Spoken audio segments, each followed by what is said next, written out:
No. We're ready? Alright, good evening. The time is 6 p.m. It is Monday, November 15th, 2021.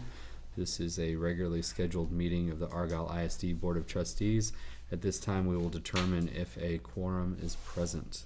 Leona McDade, present. Jeff Williams present. Richie Deffenbaugh present. Brad Lowry, present. Craig Hawksworth present. And I, Sam Slayton, present. We do have a quorum established. The time is still 6 p.m. and we will adjourn to executive session.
All right, good evening. The time is 7:11 p.m. We have returned from executive session. This time we will have the Pledge of Allegiance. Pledge allegiance to the flag of the United States of America and to the republic for which it stands, one nation, under God, indivisible, with liberty and justice for all. Honor the Texas flag. I pledge allegiance to thee, Texas, one state, under God, one and indivisible. All right, this time we'll have a moment of silence.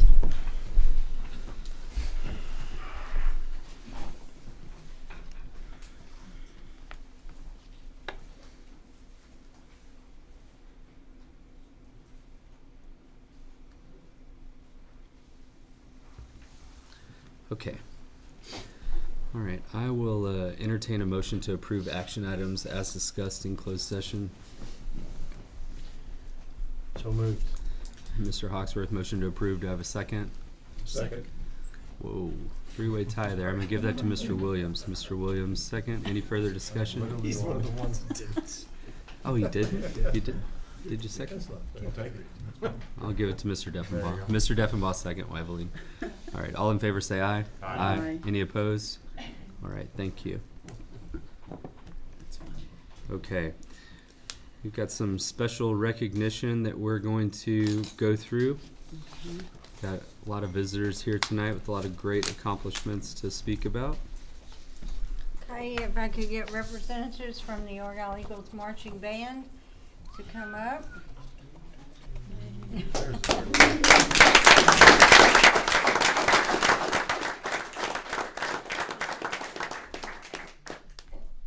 This is a history-making, phenomenal band.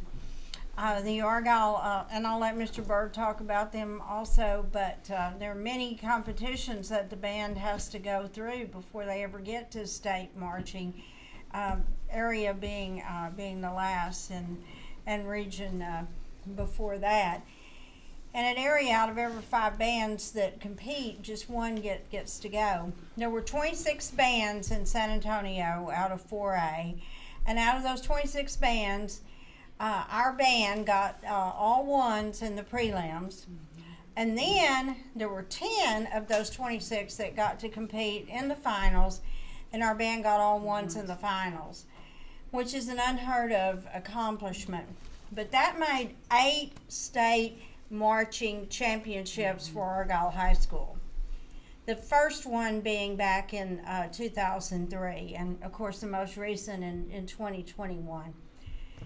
But separate and apart from that, there is no other school, no other high school, no other district with a high school, no other district with one high school, no other school period that has 8 state marching championships in the state of Texas. So that was a record-making event for the state of Texas for a school to have 8 state marching championships. So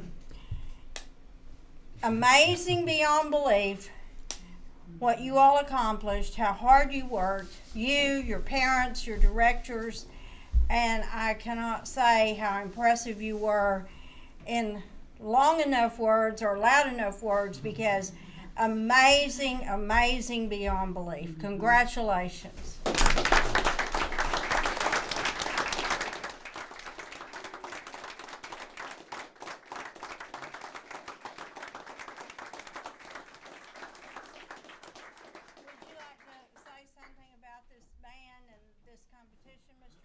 I'll introduce, this is Jorge Terrazas, Nick Leslie, and Zachary Tate. Zachary Tate's band president.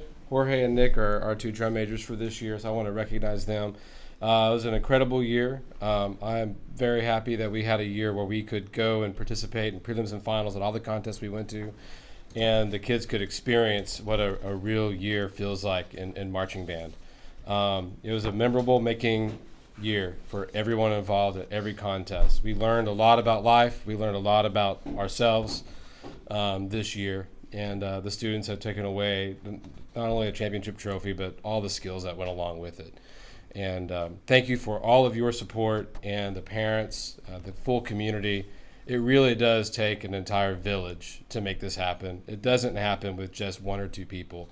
It happens when an entire community comes together and helps support and helps with the resources, helps with the time, and parents driving back and forth, and the kids' determination. Just there's a lot that goes into it, and we all know that.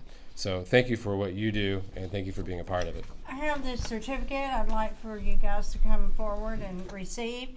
This is a certificate for outstanding achievement as Class 4A UIL state champions in Argyle Eagles marching band. Congratulations. Yes. Congratulations. The other thing I want to brag on you all about, after the competition, you were interviewed. And you got to talk about the band and you got to talk about the season.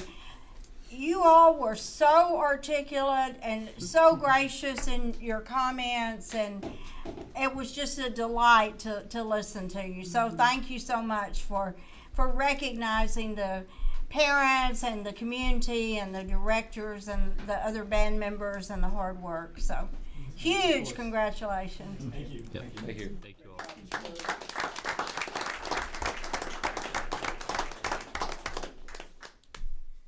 We have Argyle girls cross country and Argyle boys cross country next.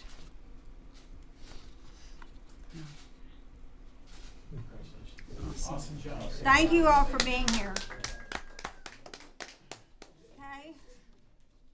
Do you have yes, cross country girls and cross country boys. Okay, and we'll go ahead and let our coaches talk about their seasons. Thank you, Dr. Wright and school board members. We had another great year on the girls' side. This marks our third trip to the state meet as a team in a row, and it was kind of helmed by pretty much the same people throughout those 3 years. I'm joined by our two juniors, Avery Doyle and Priscilla Husby. Our senior, Amherst McCaswin, could not make it tonight, but she has been a 4-time state qualifier. I've got a 2-timer and a 3-timer behind me, so there's a lot of repeated success in this program. It's certainly something that has been building the last couple of years, and that is shown within our region. More often than not, Region 1 kind of dictates how the state meet will pan out, and that was certainly the case again, where most of our region made it into that top 10 slot. We placed 9th this year. Third at region and runners-up in the district meet, and couldn't be prouder of this group. There's a lot of time and effort put into this that a lot of people just don't see because we're out there early in the mornings, but it's a lot more than just running the 2 miles. There's hundreds of miles behind that, and a lot of work done throughout the season, so I'm extremely proud of these girls. I can get you ladies to come forward.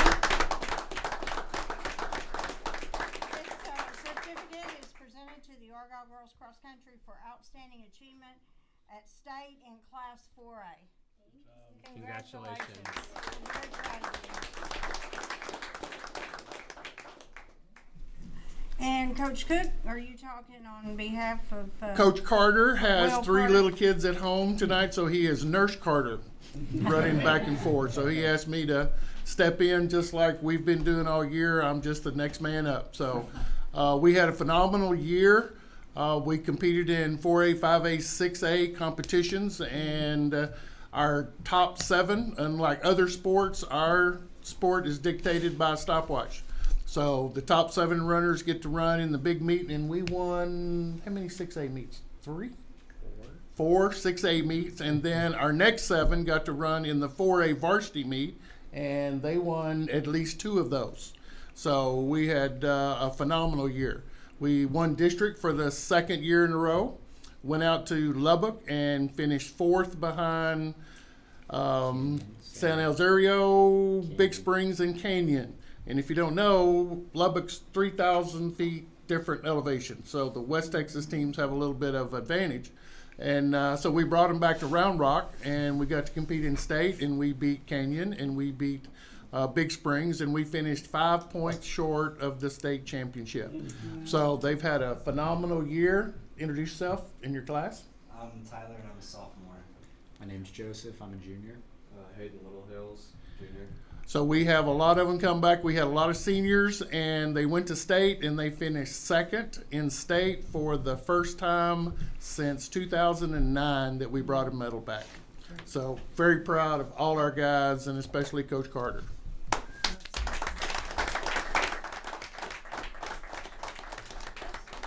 is for the Argyle Boys Cross Country for outstanding achievement in Class 4A UIL State. And as Coach Cook said, they're the silver medalists, and this is the highest accomplishment in boys cross country since 2009. So we congratulate you. Thank you for your outstanding accomplishment. We appreciate you representing the school very much. Congratulations.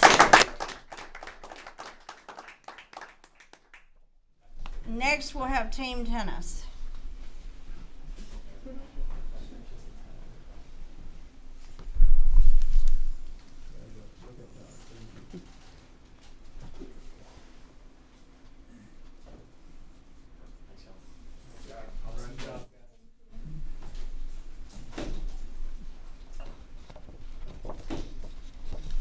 We have Coach Blair.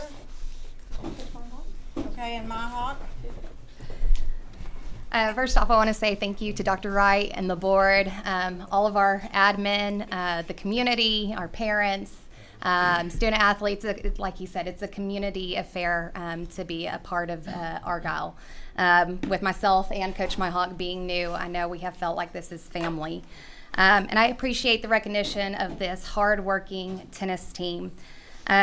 We appreciate the grit, the growth, the heart of a champion, that dedication of our players. We are blessed to have amazing student athletes and their families through this incredible season. We had a stretch of the season where we didn't drop a match for 125 matches. So we went undefeated in district and hardly dropped any matches throughout the whole playoff run until the very end. So the team went 22-3 overall. The only 2 losses other than the state championship was to 2 6A ranked teams. This is the first time in school history that we have not only won the regional championship and made it to state, but to finish second in state overall. And we're just so proud of the hard work and what these kids have been able to accomplish. And I would like to let the kids introduce themselves. I'll start. My name is Drew Van Wyk, and I'm a senior. Jacob Ramon. I'm a senior. Nikki Zablosky, senior. Tristan Moreland, senior. This is truly a history-making team tennis group. We had never gotten to state in team tennis before, so this is an outstanding achievement. So if you could come forward, I'd like to present this certificate to the Argyle team tennis as silver medalist in Class 4A. Congratulations. We're very proud.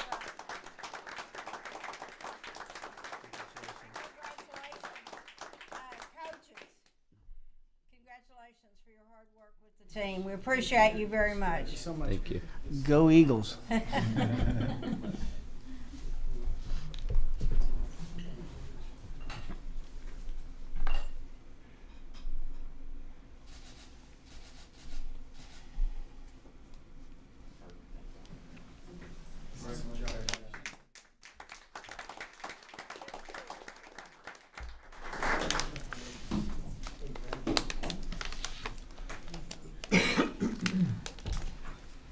All right, at this time we will move on to public forum speaking. We have 7 people signed up. We'll start with Allie Copeland.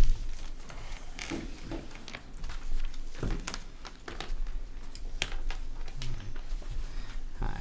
Hi. All right. So, Good evening. Good evening. Mr. Hawksworth right here is going to Okay. keep time. You have 5 minutes. He'll let you know when Okay. you have 1 minute left. I want to let you know that the board will not be responding to anything that you say tonight, but when you're ready to Okay. begin, the floor is yours. Okay, thank you. Can you hear me good? Okay. Yes, ma'am. So I'm here to speak tonight on the dissatisfaction that I have with the elementary rezoning as it's currently proposed. So with that, I want to begin by requesting that any decision on the elementary school rezoning be postponed pending further consideration and review of the zoning lines based on the concerns that are going to be presented by the community this evening. The current proposal is highly unsatisfactory to the members of your legacy Argyle community. The reason I say this is because it would take homes currently in what I'm going to call legacy Argyle, that's Argyle, Texas, and rezone those children to the elementary school located in Canyon Falls area that includes a significant portion of the ISD that is not under the jurisdiction of Argyle, but rather under the purview of Flower Mound. My concerns with this are several, but in the interest of time, I'm going to be focusing on the impact to Argyle community members specifically. As you're likely aware, that area is under a request for zoning changes that has the potential to significantly change the community demographic of the elementary school we're being rezoned to. When my family relocated to this community, we didn't choose to live in Canyon Falls. We also did not choose to live in an area of Flower Mound that was zoned for Argyle. My family and I made the very conscious decision to move to a property in legacy Argyle.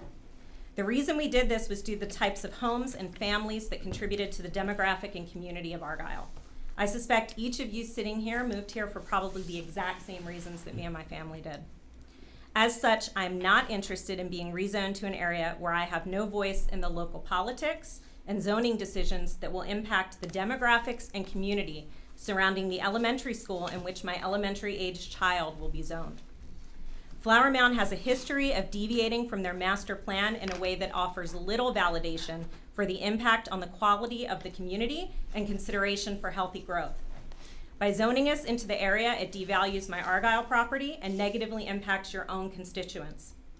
Those who chose to live in Canyon Falls, Harvest Community, and further south did so with the understanding that they would be zoned for a new elementary that was part of their more localized community and growth into our ISD. My decision was to move to a legacy area so as not to be intermingled with these housing communities. My recommendation to the board this evening is twofold. First, I request a reconsideration of the rezoning line to be amended so that anything north of Frenchtown with construction complete at the start of the 2021 school year remain in their current elementary zone. The benefit here is allowing future home builds south to be eyes open on the communities they are zoned to and allows those schools to be built to compensate for the type of growth expected in those areas while protecting your legacy Argyle constituents. As mentioned earlier, a vote at this time would be to the detriment of the members of your Argyle community, and I highly encourage you to listen to what we have to say this evening and amend the current proposal prior to taking a vote. Thank you for your time and consideration. Thank you. Thank you. All right. Tamara Jolly.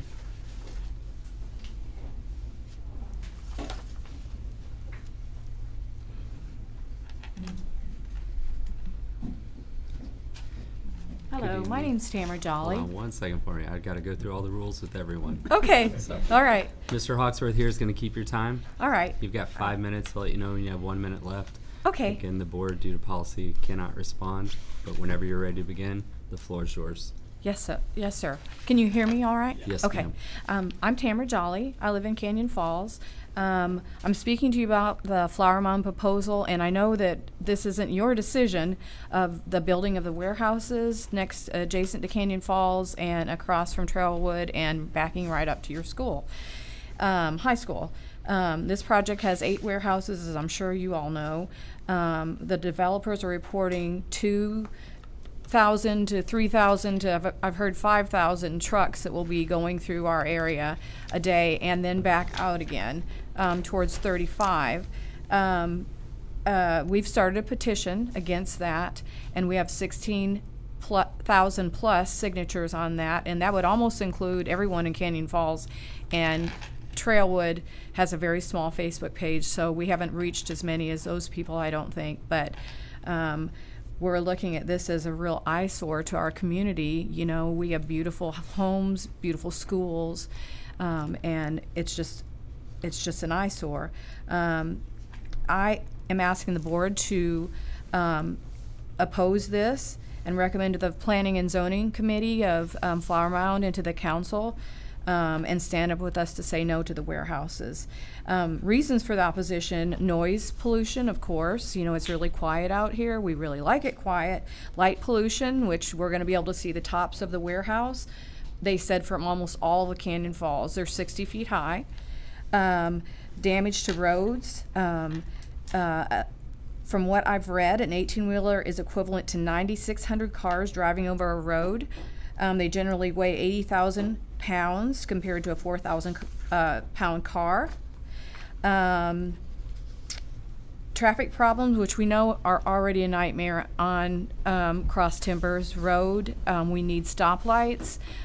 We come down from Canyon Falls at the exit, you know, the second exit or entrance to our community. There's a big hill that comes down there towards 35, and it's really a dangerous intersection. And I'm afraid those semis rumbling down that road are going to really cause a problem. Increased crime, especially, and this is really good to hear these kids come up and say how great they've done in track and, you know, tennis and band and all that, and they're outside and they're doing all this stuff. The one main point I want to make is the impact this is going to have on our children and our communities as far as pollution is concerned from the diesel fuel. Diesel fuel and the products of combustion from diesel trucks represent one of the most common toxins to people, animals, and land and water. Diesel fuel is 100 times more toxic than gasoline. The EPA estimates that truck exhaust accounts for 20% of all microscopic soot and 30% of all smog-causing chemicals. Diesel fuel fumes are a complex mixture of over 40 toxic substances, including carbon dioxide, carbon monoxide, nitrogen oxide, ozone, benzene, sulfur oxide, hydrocarbons, soot, formaldehyde, and many others. Diseases that are linked to fuel exhaust are heart disease, including heart attack and congestive heart failure, thrombosis or blood clots, asthma, emphysema, conjunctivitis, which is eye problems, rhinosynovitis, which is inflamed nasal passages, pharyngitis, which is irritation to the throat, laryngitis, irritation of the voice box, chronic lung disease, and underdeveloped lungs in children, chronic cough, bronchitis, pneumonia, significant decrease in forced expiratory volume, which has to do with asthma. The kids can't get the air out. Damaged DNA, lung cancer, kidney cancer, esophageal cancer, ovarian cancer, testicular cancer, leukemia, multiple myeloma, which is a cancer, hypertension, Parkinson's, Alzheimer's. And I read a research study that said that it could affect learning ability, coordination, memory, judgment, sleep disorders in children, low birth weight babies, increased miscarriages, sterility. Do we want our children close to this? We're talking about our children and all the awards they're winning. Do we really want our children right next to this? Also, the accident part of this is a semi going 55 miles an hour takes 525 feet to stop. Truck drivers are 10 times more likely to cause an accident. My question is, do we want to be in a sea of semis and with our school kids driving and us driving and, you know, the reality of being hit behind by a semi, most likely you're going to die. And I don't understand why this is happening. And I would really like y'all to address that. It's just devastating to me, especially with the children being right next to it. Am I done? Mm-hmm. Okay, thank you. All right, thank you. Thank you. All right, Carrie Gannam.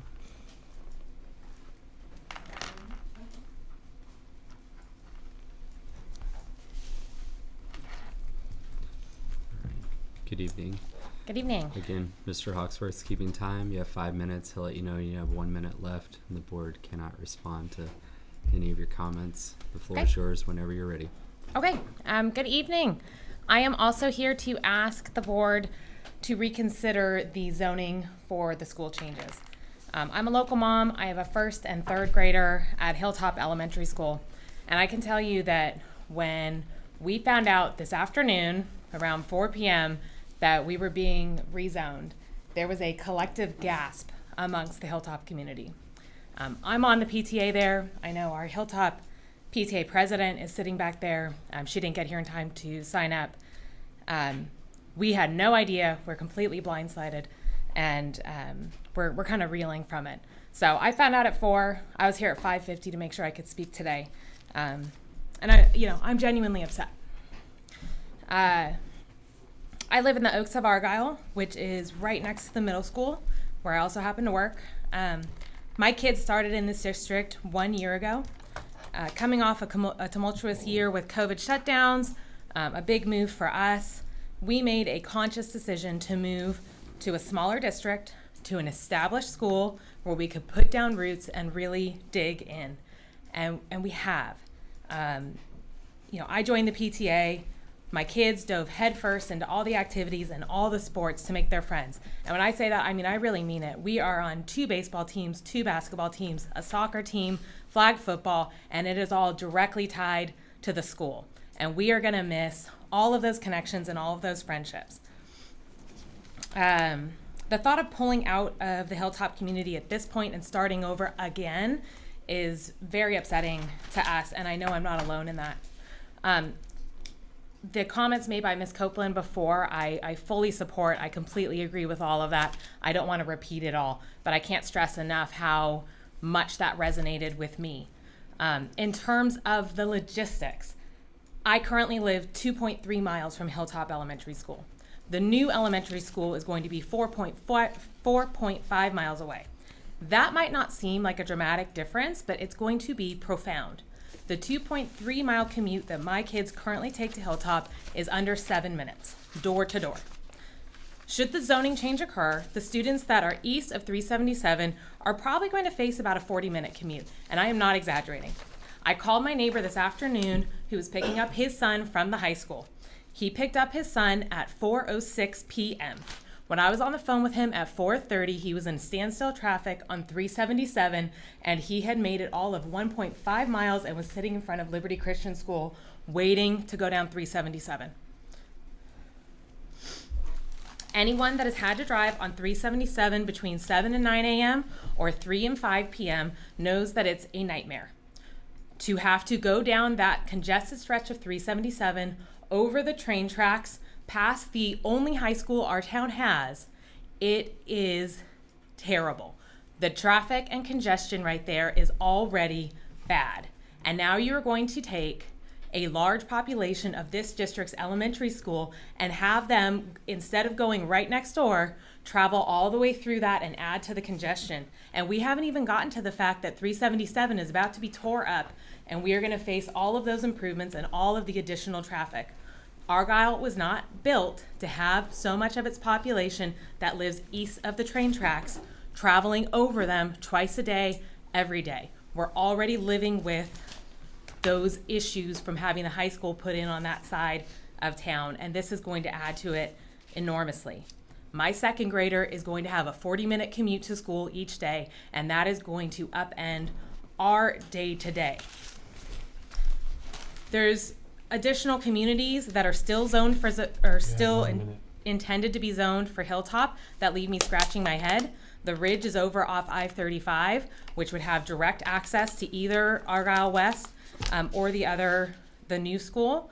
I think that there are additional considerations regarding the density of the communities that are still being built out that are all going to be funneling into this new school. So I'd ask that you take those considerations as well. It was not by accident that we ended up at Hilltop. Those that went to Canyon Falls and bought in these new communities knew their kids would be going there. We bought fully believing that our kids would be going to Hilltop, and it was a major consideration in why we chose it. I wanted to send my kids to a school where they wear costumes on Halloween, where they speak the Texas Pledge, and where they honor veterans with those that served. And I don't know that you can commit to me that that's going to happen in a school that is populated by mostly Flower Mound residents where I don't have a say. Thank you. Thank you.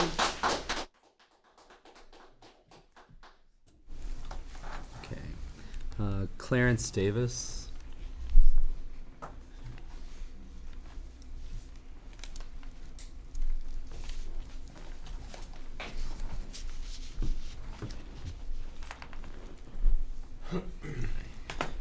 Good evening. Good My evening. name's Clarence Davis.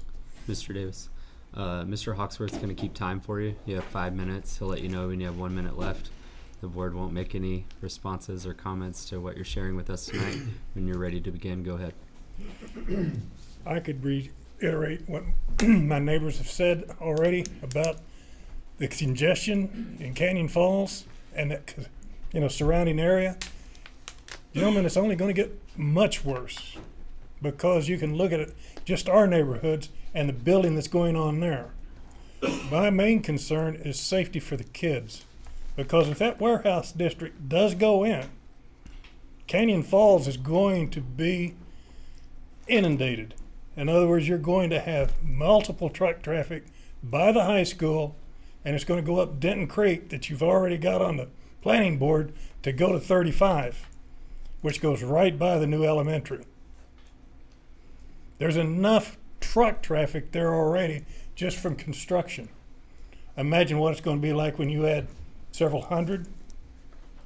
Yes, there's several thousand trucks per day projected in that location, but several hundred of them are going to find a different route, and that different route to 35 is going to be right up Denton Creek.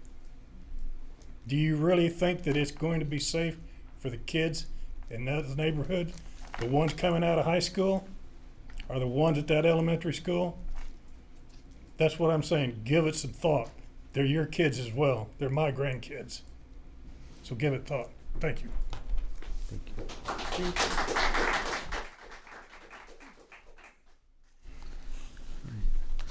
All right. Mitch Schulte.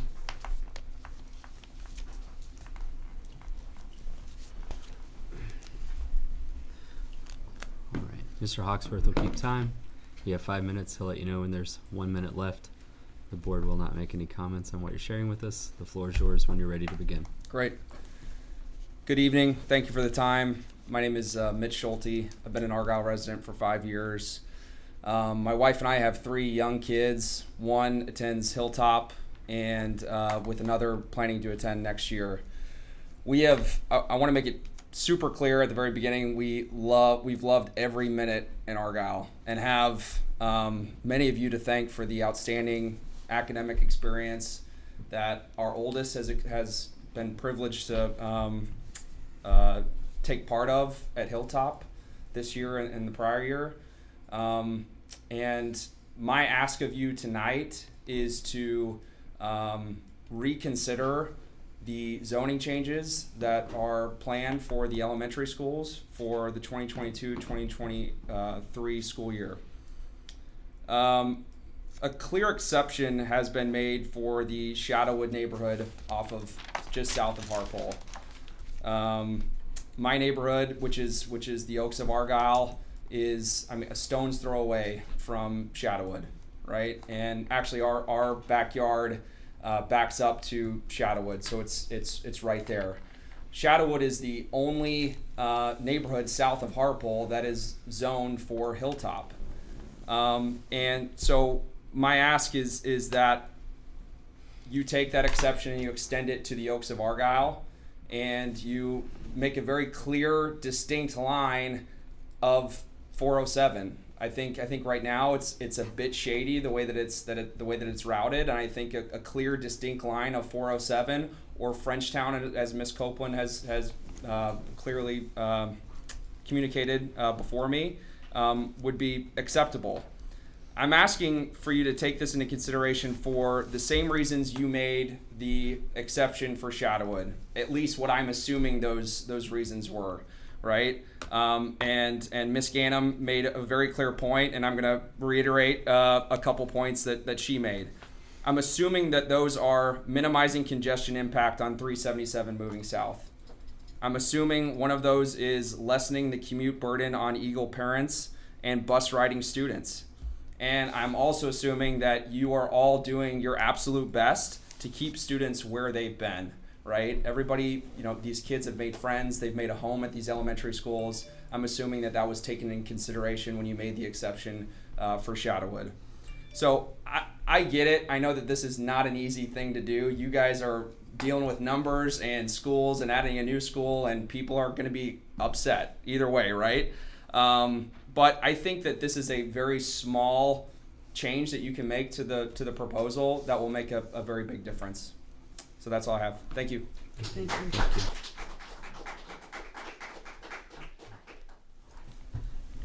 All right. Pat Astrup.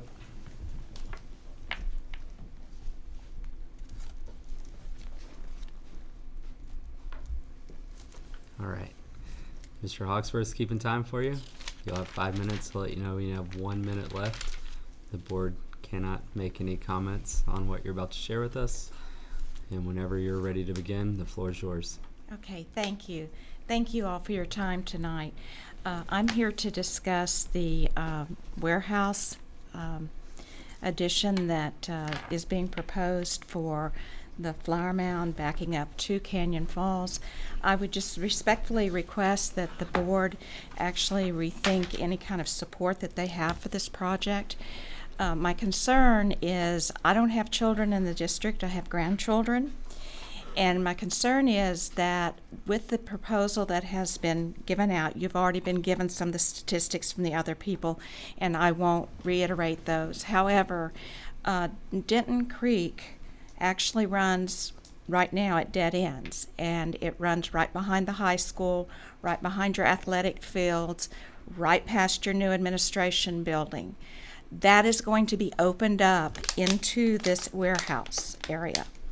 The developer, when we were talking at the neighborhood meeting that they had, has recognized that 1171 does back up very badly, and that we have a train there that also is going to create some real traffic issues for those semis. So with that being opened up, and then Denton Creek is going to go ahead and open all the way up to I-35, as you were just told. Truck drivers, in wanting to make their routes as expeditious as they possibly can, and they're on the clock, and they don't want to waste any time, as we're all seeing out on our roads right now, they're going to cut through there, and they're going to be coming right past your facilities for your for your high school and your administration building. So I don't know how many of you all have lived or worked real close to where there's heavy traffic from semis, but I will tell you it's a constant rumbling. And so your building and the administration building will actually be shaking all day long from these trucks. Now, my other concern is the teen drivers. You know, it's bad enough out there as it is, but you're going to have teenagers who are driving back and forth to school. And that's going to be teenagers from all over the area. And they're going to be encountering all of these semis. Now, like you've heard already, I've heard all the way from 2,000 a day up to 5,000 to 6,000 a day. That's what the developer told us. We're talking millions of square feet. I think it's like 5 football fields or something, 8 buildings. I don't have the statistics, I've forgotten them this afternoon. But anyway, it is massive. And I've worked in industry my entire life. And this is a facility like I've never seen before. And I just don't think as a school board, you would want your kids, your children, your teachers, your administrators subjected to what you're going to be subjected to if this warehouse does go through. And so I just kindly ask that if you can, to please withdraw any kind of support. There will be a lot of tax money coming from there that's going to support AISD from other kinds of development. Part of the money that's going to come in from taxes will be retail. What they're wanting to do with the Flower Mound Ranch is they're wanting to put in high-end retail there. That means that there's going to be a lot of money coming in from that retail, but if something like this warehouse is put in, those high-end retailers won't have a thing to do with that area because they don't want their customers competing with semis and competing with what that brings in. I've also heard it mentioned about trafficking, human trafficking, and those trucks will be going right past your high school. Thank you. And that's a consideration also. Is this going to be a place where people are going to be picking up children and taking them off someplace? You know, that's what I had to say about it. I just want to try to bring everything to light as possible. Okay. Thank you. Thank you.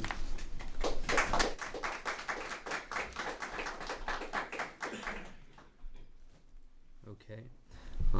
Satya Chivakula.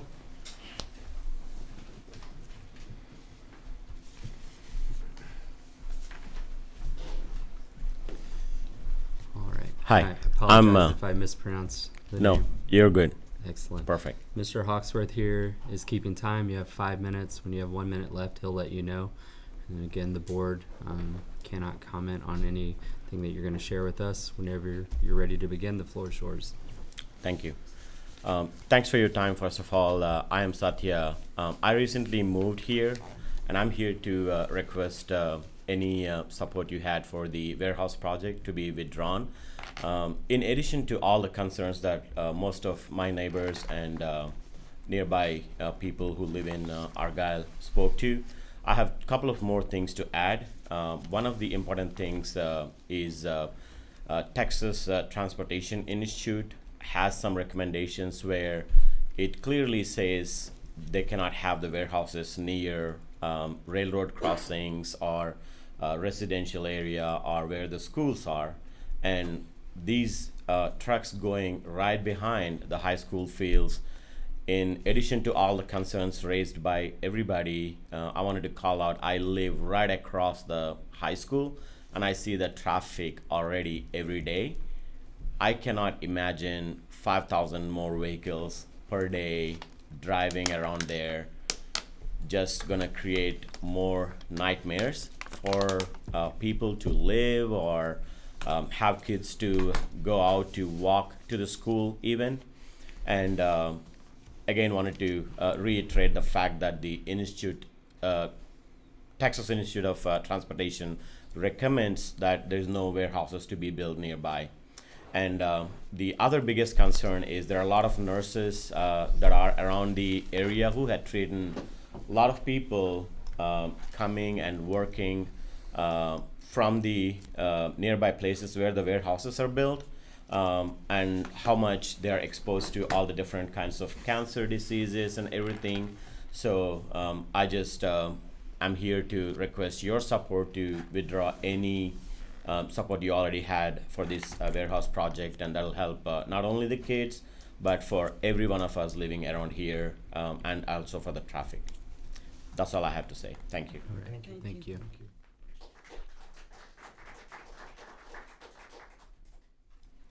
Okay, that concludes our public forum and comments. We now have a public hearing on the financial integrity rating system of Texas first.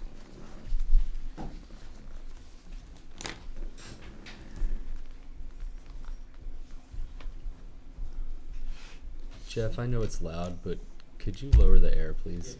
Thanks.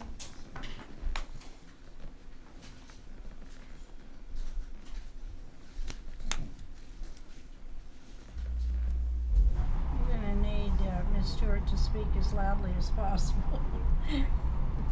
All right, I'll speak a little louder than normal if that'll help, but I know it's warm. It's Okay. an offset. Yeah. Okay, so tonight is our public hearing on our school first rating. We have a public hearing required every year once we receive our final rating. And so, what is FIRST? It's the Financial Integrity Rating System of Texas. It was developed in 1999. And the ratings that you're going to hear about tonight are from, it's called the 2020-2021 rating. Its calculations are based on data from the 1920 fiscal year. So it's always a couple of years behind by the time you get your final rating in. And that is the ability to present. So we received our preliminary ratings a couple of months ago and just received our final rating from TEA. So what we're going to do is kind of give you a little bit of an idea of what FIRST is, and then we're going to go through each one of the rating indicators and tell you how we scored on those.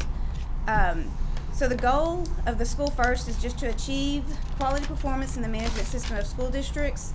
And as we all know, in working through the budget process and the tax rate and the taxable value process, that school finance system in the state of Texas is very complex. And so they tried to come out with some form of a rating system several years ago to help the public view their local district and how they rated throughout the state.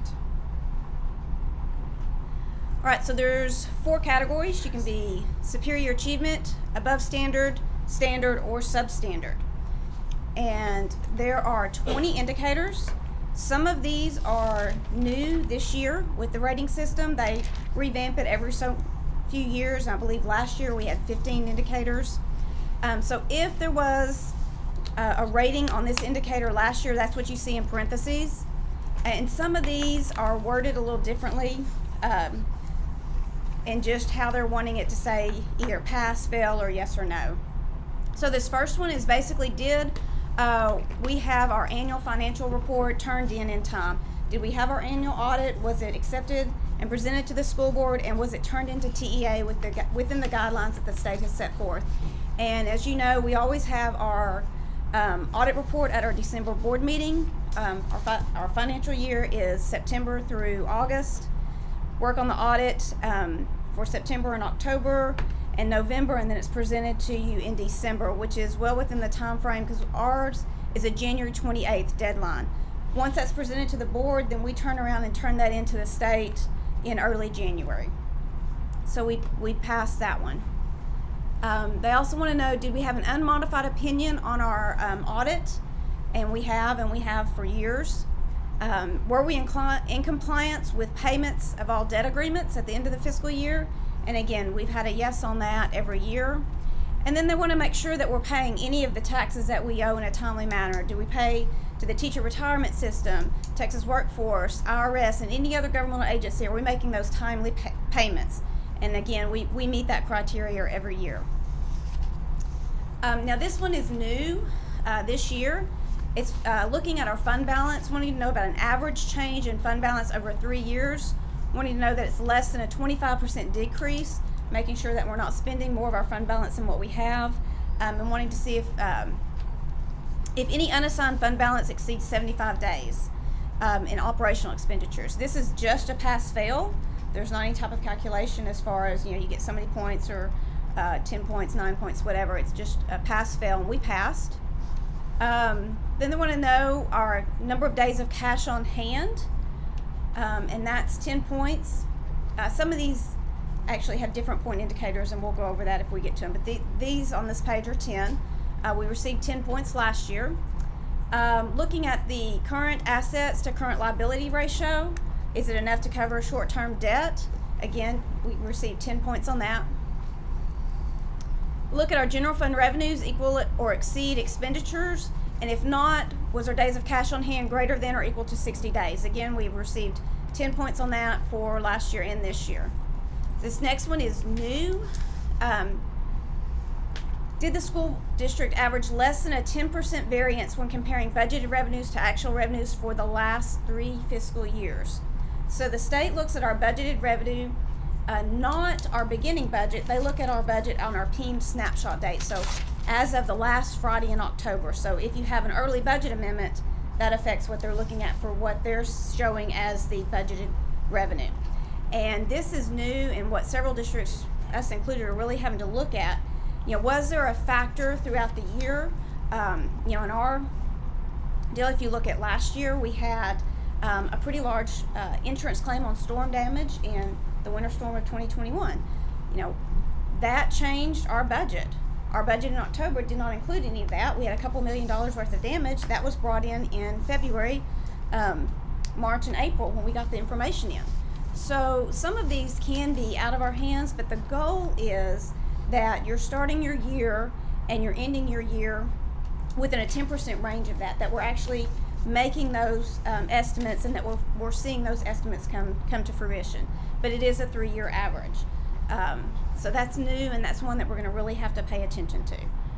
So if that's a 3-year average, how will last year affect us moving the next, as it rolls forward, I guess? As it rolls forward, it will, let's see, last year was 20, so this did not include last year's data. So next year's rating will include last year's data, and it will look at, it'll be a rolling 3-year average. And so we were about $2 million difference in the beginning and end, but the budget is about $40 million on last year, a little above that this year. So and it doesn't give any parameters for obviously unplanned, not right now. Unforeseen winter storm. Not at this time. You know, several districts experienced budgeted differences based on COVID. They may have seen their enrollment decline. They may have seen their attendance decline. You know, there was some hold harmless on attendance in there from TEA, which our district, and I know we've had this discussion before, but our district benefited from that hold harmless. So there's been quite a bit over the last couple of years since this indicator was first brought into, you know, it was planned several years ago, and we've been told about it over and over before they put it into the system as far as a new indicator. So there could be some sort of, you know, recognition of those, you know, extraordinary items in the future, but we don't have any indication of that at this point. Okay, so the ratio of long-term liabilities to total assets, we're looking at this is a new indicator with 10 points, and we received all 10 points on that. The next one is new as well. It's looking at our assessed property value ratio. Is it sufficient to support future debt repayments? This is the only one that we were marked down on, and it was a 10-point indicator, and we received 6 points. So the calculation that's used, we scored an 8.9467, so right under 9 points. And we were in the range of, to receive 6 points, you got to be greater than 7 but less than 10. And if you want to go up to 8 points, you've got to be greater than 4 but less than 7. So you're wanting that number to go down. So if you'll see, we're almost at 9, so we're right, you know, 8.9, so we're right in between the 7 and the 10. So that's something that we need to look at going forward. And as you know, our assessed property value is growing quite a bit, so that ratio that part of the ratio is going to go up. So we will continue to monitor that and bring back to you any information as we get that for future years. So, the administrative cost ratio, that's something that's been in this first rating for many, many years, and we've scored 10 points on that each time, which means that our administrative expenditures are below what the state says that they need to be at. All right, they also look at whether this is one of those that's worded a little differently. Did the school district not have a 15% decline in the student to staff ratio over 3 years? So they want to make sure of what are our staff numbers to student numbers, and that we're hiring the correct number of staff. We don't have too many staff, and we don't have too few staff. And then the next one, 5 points, it's a new indicator. 5 is the most you can receive on this one. So was the school district's ADA within the allotted range for the biennial pupil projections submitted to TEA? So every 2 years, we are required to review the pupil projections that TEA has on hand, and then we submit, yes, we feel like those are accurate, or no, this is what we think they're going to be. And then, you know, TEA either accepts them or sends back for more information as to why, and we go back and forth, and that's what that rating comes from. So right now we are submitting information from our demographer's report, and that's kept us within the required range of what TEA finds acceptable within that 2-year projection. This next one, it was within the prior to this a point system. Now it's a pass-fail only, and we passed. It's looking at our PEIMS data and that make sure that there's not a 3% variance between PEIMS and our audit. So we have our audit presented to the school board, that goes into the state from our auditor, and then we're required to turn around and turn that same information in January as well. And they want to make sure that there's not a variance of more than 3% between those two data points. And so TEA is looking at all of that, and we are always well within that range. Okay, they also look at, again, this was a yes-no last year. They changed the terminology to pass-fail this year. Looking at material weaknesses and internal controls, we're always a yes, always pass that one. Looking at wanting to make sure that the audit is free of any instances of material non-compliance, looking at our grants, our contracts, local, state, and federal funds. And that's a point one. We're at 10 points on that.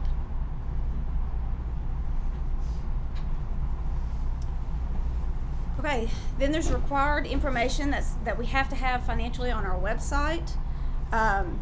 There's a long list of things that are required to be out there financially, and 5 points is the most you can get on this. Again, it was a new indicator. Even though those requirements have been there, it's the first time they've included this on the first report as far as of a grading, and we received the 5 points on it. The next one, again, is a new indicator. We've known about it for many years, and if you'll remember during the budget process, we talk about our assessed property values. We give you an update when we first receive those at the end of April for the projected or the estimated from Denton Appraisal District. We talk about it every month leading up and working through our budget and budget approval in August. And so that's a requirement, but we discuss it quite a bit more than just the one time that's required. And so we passed that one. Rating indicators. Superior is anything 90 and above, but you're required for any of these to not be substandard. You have to have answered yes to 1 through 4. And of course, we're yes to all of those. Our overall rating is 96, so we fall within the superior rating. And that is, I believe, our 18th year in a row of a superior rating ever since the system has been in existence. Whether they call it superior or first rating or whatever the top level was, that's where we have fallen. And I think that was the last one, wasn't it?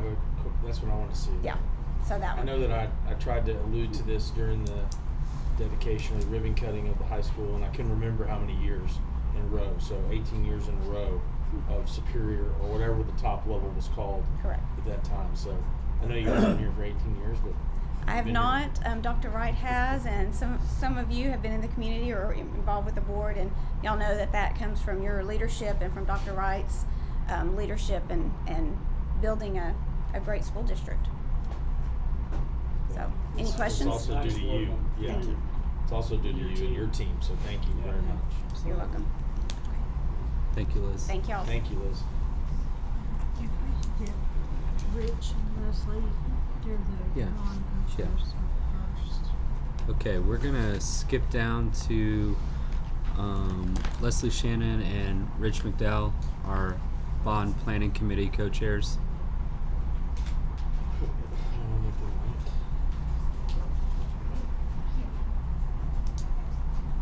Mr. Hawksworth wanted y'all to wait. It's not what I said. I said you don't want to make a move. I didn't say you needed to. I just asked a question. So, yes.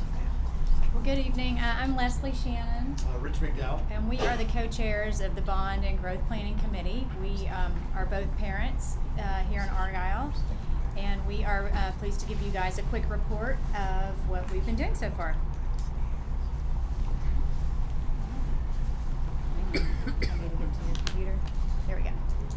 Our committee represents the community. We've got 25 members on the committee that are a variety of parents. We've got some staff members. We have community members. We have parents. It's geographically diverse. We have members who live in all different parts of Argyle AISD. And there's a diversity of interests and backgrounds, students, ages, schools, all that good stuff. So I feel like our committee represents a great cross-section of the district. Just to tell you a little bit about our committee process, what we've done so far, we have already had 3 meetings over the past 3 or 4 weeks. Our first meeting, we went over the committee charge and the purpose, which is to gather information and to come up and present a bond package that we feel like we feel good about as our committee, and that we will present to you, the board, hopefully in January. Their very first meeting, we had a district overview. Dr. Wright helped us understand details about demographics and the various campuses within the district. Our second meeting, Trent Smith, who works for Zonda, as you know, gave us a very detailed report about the demographics, the kind of prior and then future growth expectations of what we expect enrollment will do over the next 10 years. We talked about current capacity within the district with the existing facilities, and what kind of various scenarios there will be over the next 10 years as growth happens on all different campuses, so and different age levels.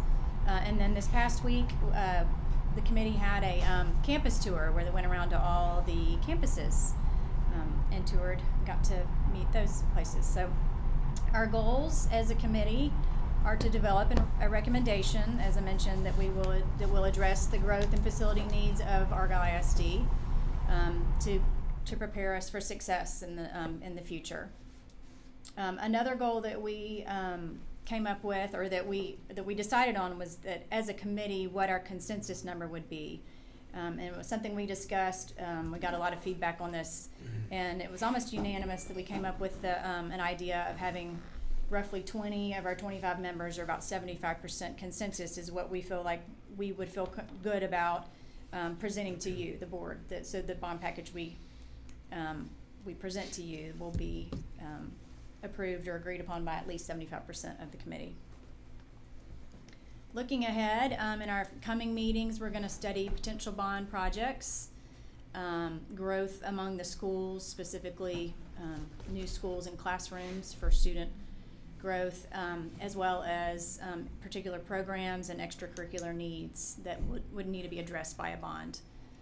In our next meeting, which will be this Thursday evening, we will hear from our financial team, and we'll review the existing tax rate and hear about financial data and the bonding capacity of the district, and that will help enable us to better understand what it is what we need to do to move forward. And then we are real excited about, we're wrapping up and hoping to get out quickly in the next few weeks a community survey that we'll try to send out to hopefully all parents in Argyle ISD, as well as any other community members that we can get information for to get that survey out. We really want to hear from the community to try to get some feedback about people's opinions about ideas and growth. So that is coming up.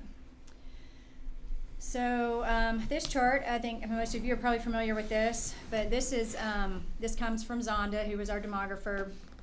Looks at the past 5 years since the last bond was passed in 2017 till today. We're at roughly 4,300 students, and then we're projecting in 5 years down the road, or we're not projecting, the demographers are projecting that our enrollment will go up to 7,400, and then in 10 years be almost 11,000 students. So clearly, this is the reason why we are here as a committee trying to put together a bond. I won't read all these details to you, and you probably know most of them, but just this year enrollment grew by 500 students. New homes and closings are on pace, just continuing to grow at a very rapid pace. The existing approved lots we have in the district, just what's available today, put us on pace to add about 700 to 900 new residential units annually for the next 5 years. So yeah, that 11,000 number in 10 years is a daunting number, but that's what we're hoping to try to put together a bond that will provide classrooms for students and help us keep Argyle the fantastic district it's always been. So as we move forward, our long-term plans for the high school, that's something that we need to really decide, meaning number of campuses, grade configuration, class size, student opportunities, one high school system or two high school system. And I know that's something that we are going to have to attack and meet head on and understand what that looks like for all of us. Length of the bond program. This is another thing that's got some of our attention, is do we do a 5-year plan, 10-year plan, making sure that we understand where we're going and growth is happening, unless something occurs that we can stop it, but it's coming. So we're gonna discuss that and understand if it's gonna be a long-term bond or a short-term bond. So this is kind of the important dates as we move forward. May 7th is the voting date. That's kind of the end in mind. The recommendation to the board, hopefully by January 18th, give an opportunity for the board, I believe by state rules, have till the 18th to make it on the election. Last day to register to vote early voting, and then ultimately election day to pass the bond. With that, we open it up to any questions you may have. I just have one question. The slide, the 11,000 students, if I remember correctly, those numbers today don't include any consideration of what might happen with regard to the land that is currently First Ranch. That's not included in that number, is that correct? Yes. I think it actually does include It is Everything that would happen up to that It point starts in is. 5 years, 5 and then it years, starts yeah. including that. Mm-hmm.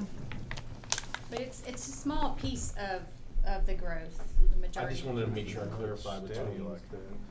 My understanding is it was with the expectation it's coming, Okay. knowing that it's. And I think that's the way to look at it. I just Right. wanted to clarify because we have seen numbers and talked about numbers in the past that didn't. Right. And I think the way to do it is, to your point, in some form or fashion, it's coming. He doesn't have it built into the first 5 years, but And the he second has it 5. built into the second 5 Right, years. right. The Which is the understanding difference that he between a can't- And that's a 5-year slow plan or a piece. 10-year Right. plan. Because he doesn't think he's gonna get the first student in there for 5 Right. years. Okay, thank you. Sure. Have any other questions?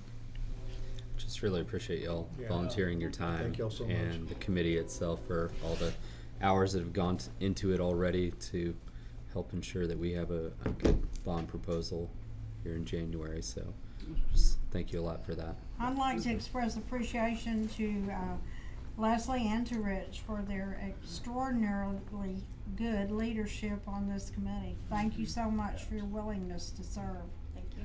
Thank you. Thank y'all. Thank y'all. Appreciate it. Thursday. We can let All right. Mark Burris, our The next- delinquent tax attorney, delinquent. You want me to Mr. Burrows, you can come on down. He helps us collect delinquent taxes. Dr. Wright wanted me to address you as the delinquent tax attorney, but I don't know if that's the best title. I've been called worse. I appreciate y'all being here, and I appreciate what y'all have to go through as a former elected official myself. I know what you're having to cope with, and sometimes it doesn't matter what decision you make. It's not easy, and it's, I wish there were panacea issues, but there are not. So, property tax collections are one of the realities of the stool upon which your foundation of financial security is invested and is built. And it's one of the, well, actually, and for the school district, it's effectively your only source of revenue that you have some degree of control over. And of course, the state keeps trying to take that away as much as possible as well. But Argyle ISD has historically had an incredible rate of collection. They've done really well. A lot has to do with the demographics and the design of your district. How the growth has been limited, and it has focused on a residential base that's higher end, the average home values and such, and that's what a lot of the taxes are based on. That gives you more financial security, I'll say. From a collection standpoint, you're almost always going to collect property taxes eventually on real property. Very unusual event that you would not. It could be delayed. It could be delayed indefinitely with the over 65 deferral program that the state of Texas implemented, put into the code years ago, but has really caught fire, and a lot of folks take advantage of that. No person in the state of Texas need lose their home if they're elderly on a fixed income, say.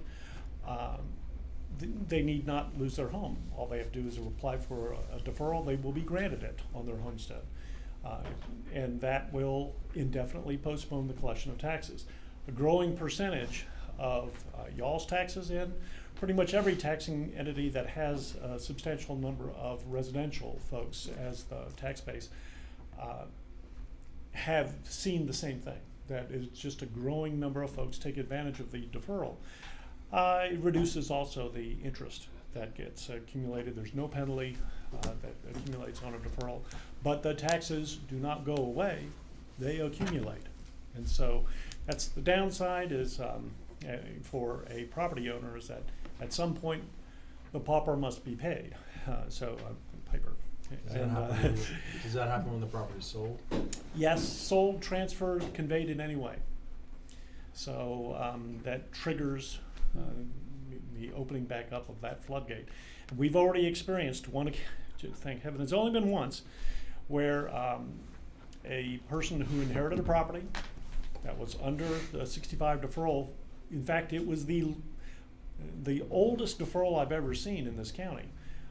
The person who put on the deferral in the mid-'80s, right when the statute was passed, and had been on deferral his whole life, and he lived into his 90s. When he passed away, the deferred taxes far exceeded the value of the property. It was on the order of, it was about $165,000 in taxes. And this was not a big house, but the son had no clue that that was the case. He lived there. He was taking care of his father for years, believing the silver lining was he would have a home, no mortgage. And when his father passed, the reality was he had nothing. And so whenever I have a chance to say so, I encourage people to think through that decision about deferral. There are consequences. And so it's not the best road for most folks, but for some, it's an avenue to get relief. So we submitted several reports or itemizations. This particular one that's in front of your screen identifies your back years of taxes broken out, and we do this. The tax office doesn't actually have this information, we create it, identifying what your tax roll looks like for all the back years of tax that remain due and what kind of tax they are. I'll say that the mineral properties that are shown, they're not very large numbers, but there are some, generally become uncollectible.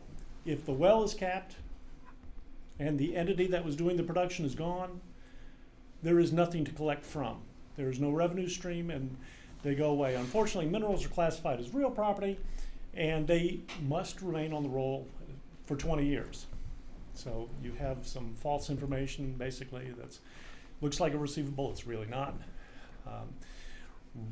The personal properties remain, you don't have a large number of personal properties under any circumstance. I don't see, there are none on this particular, the next screen, well there are a few down at the bottom, very small percentage. The next one is the more current year, right? You can go back a little bit, but that identifies the current years. Personal property taxes are basically business personal property taxes. That's effectively what most of them are. Oftentimes, when they go delinquent, unless something happens to collect them very quickly, they go out of existence also. Bankruptcy, they move out, close. And during the last 2 years, it's been, there's been more stress on small businesses in particular. Retail of all sorts were pretty heavily impacted with the COVID situation. And so we've been really tolerant of folks during the last 18 months on purpose in many ways. We've tried to slow down our collections process. We have been, we effectively stopped foreclosures. We stopped foreclosures before the feds put some rules which we actually probably didn't have to follow because we're a governmental entity, but we went ahead and imposed a moratorium temporary on all foreclosures to allow people to get through the uncertainty of the last 18 months.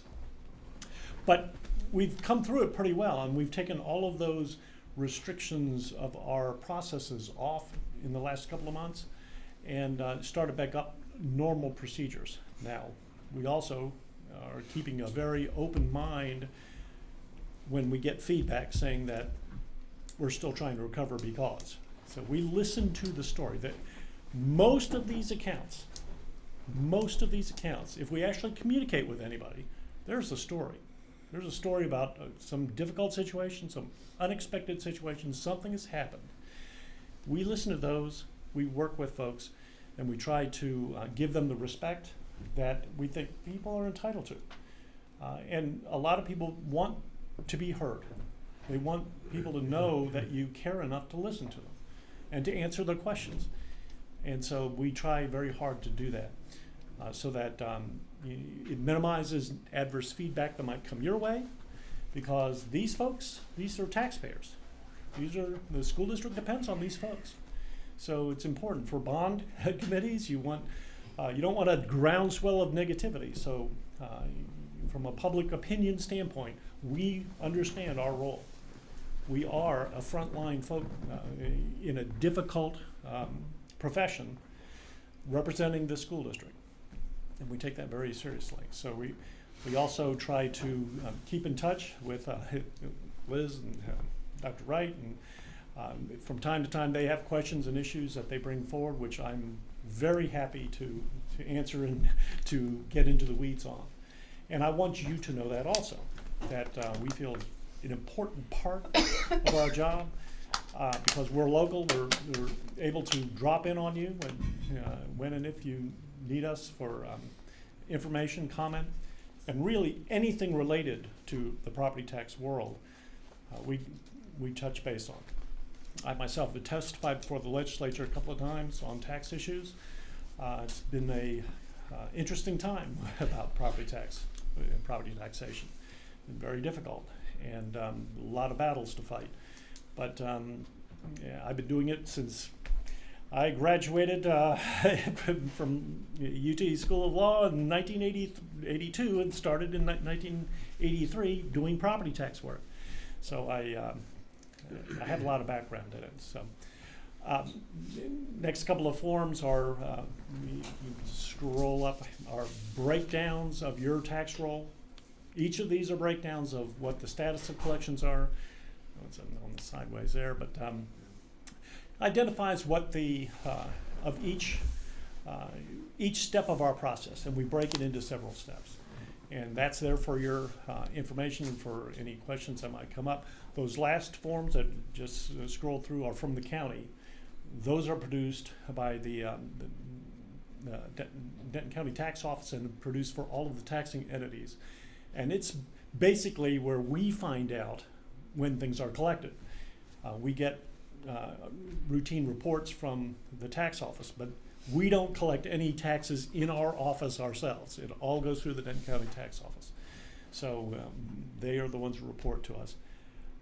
I pointed out in my annual report to Dr. Wright and CFO Stewart that probably the most unusual thing, I guess, this time around that we noticed, other than what I've already kind of touched on, is that there are a lot of supplements to your roll. It's something on the order of $1.9 million of basically new taxes being added to the roll during the year. And that's oftentimes rollback taxes where agricultural is being converted into some other use. It can be omitted property. It can be improvements that had been overlooked that the appraisal district is adding back on, those kinds of things. And that's a pretty unusually large number this year. Last year was fairly large also. It was over $1 million, but this year was even more. The previous year, to put in context, so 3 years ago, it was 400 and something thousand, a big jump. So that suggests activity. That suggests things are happening. And as the public comment, that also brings redistricting, that also brings bond committees, that brings a lot of decision making on your part. And our role is to make sure that you are financially secure as best as we can from our world, and that we're available for you. So I talk a lot, but I actually enjoy this stuff, which is fairly unusual, I think, for most people. And I'll say something also.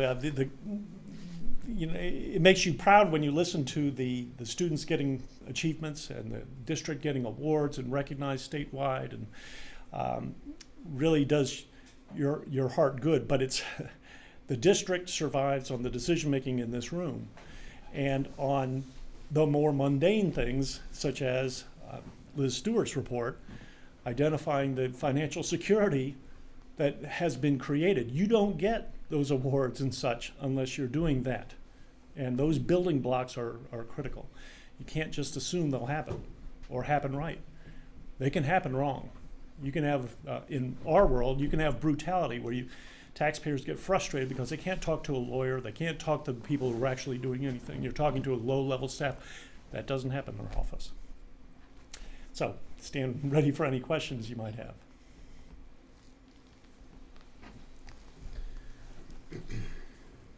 Have anything, Craig?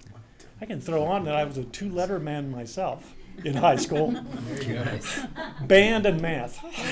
Awesome. And that's true.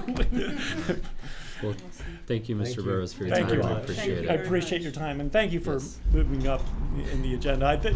When I was here, or when I was zoomed in during your freeze meeting, because that's the last time I had a presentation, one of y'all said that I would have been first on the agenda if I was billing hourly, but Right. since I don't bill hourly, a little bit farther down. Right. Thank you all very much. Thank you. Thank you. We appreciate you. I'm actually going to move down in the agenda to action item 11E, which is consider approval of zoning for elementary schools for 22-23 school year. I'm going to entertain a motion that we postpone taking action on this item tonight. I will second that motion, or I will make that motion. I think we do owe ourselves some time to really kind of have a working meeting on this and understand the constituents. I'll second that. All right, we have a motion to postpone action item 11E by Mr. Deffenbaugh. We have a second by Dr. Bitter. Any further comment, discussion? I think I'll just say that, we hear the community and we hear your concerns. Want to take some time with this. I think the goal of the board is to have a special meeting with our demographer, Trent Smith, present, which would allow public to have more time to speak with Trent Smith and have more public comment. So, all right. Any other comments, discussion? All right. All in favor for postponing, say aye. Aye. Any opposed? All right. Thank you. Can I go ahead and just make a few comments about the maps? Yes, ma'am. Okay, as you, the board, study, and you've seen these zoning maps several times, but as the public studies the zoning map, I'd just like to make a few comments about it so that it would help people understand better what these dots mean and what the lines mean. If you're looking at the map, the first thing that comes into play would be the colors, and everything that's green is Hilltop, and everything that's yellow is Argyle West Elementary, and everything that's pink is Argyle South or Elementary 3, whatever the school is named, but the South Zone. Now, Trent Smith is the researcher who participated in this and doing the geocoding. And I just want to explain what geocoding is and what this was based on. There are 1,907 of these dots. And these dots represent our current pre-K through grade 5 populations at Hilltop, at West, and at Intermediate.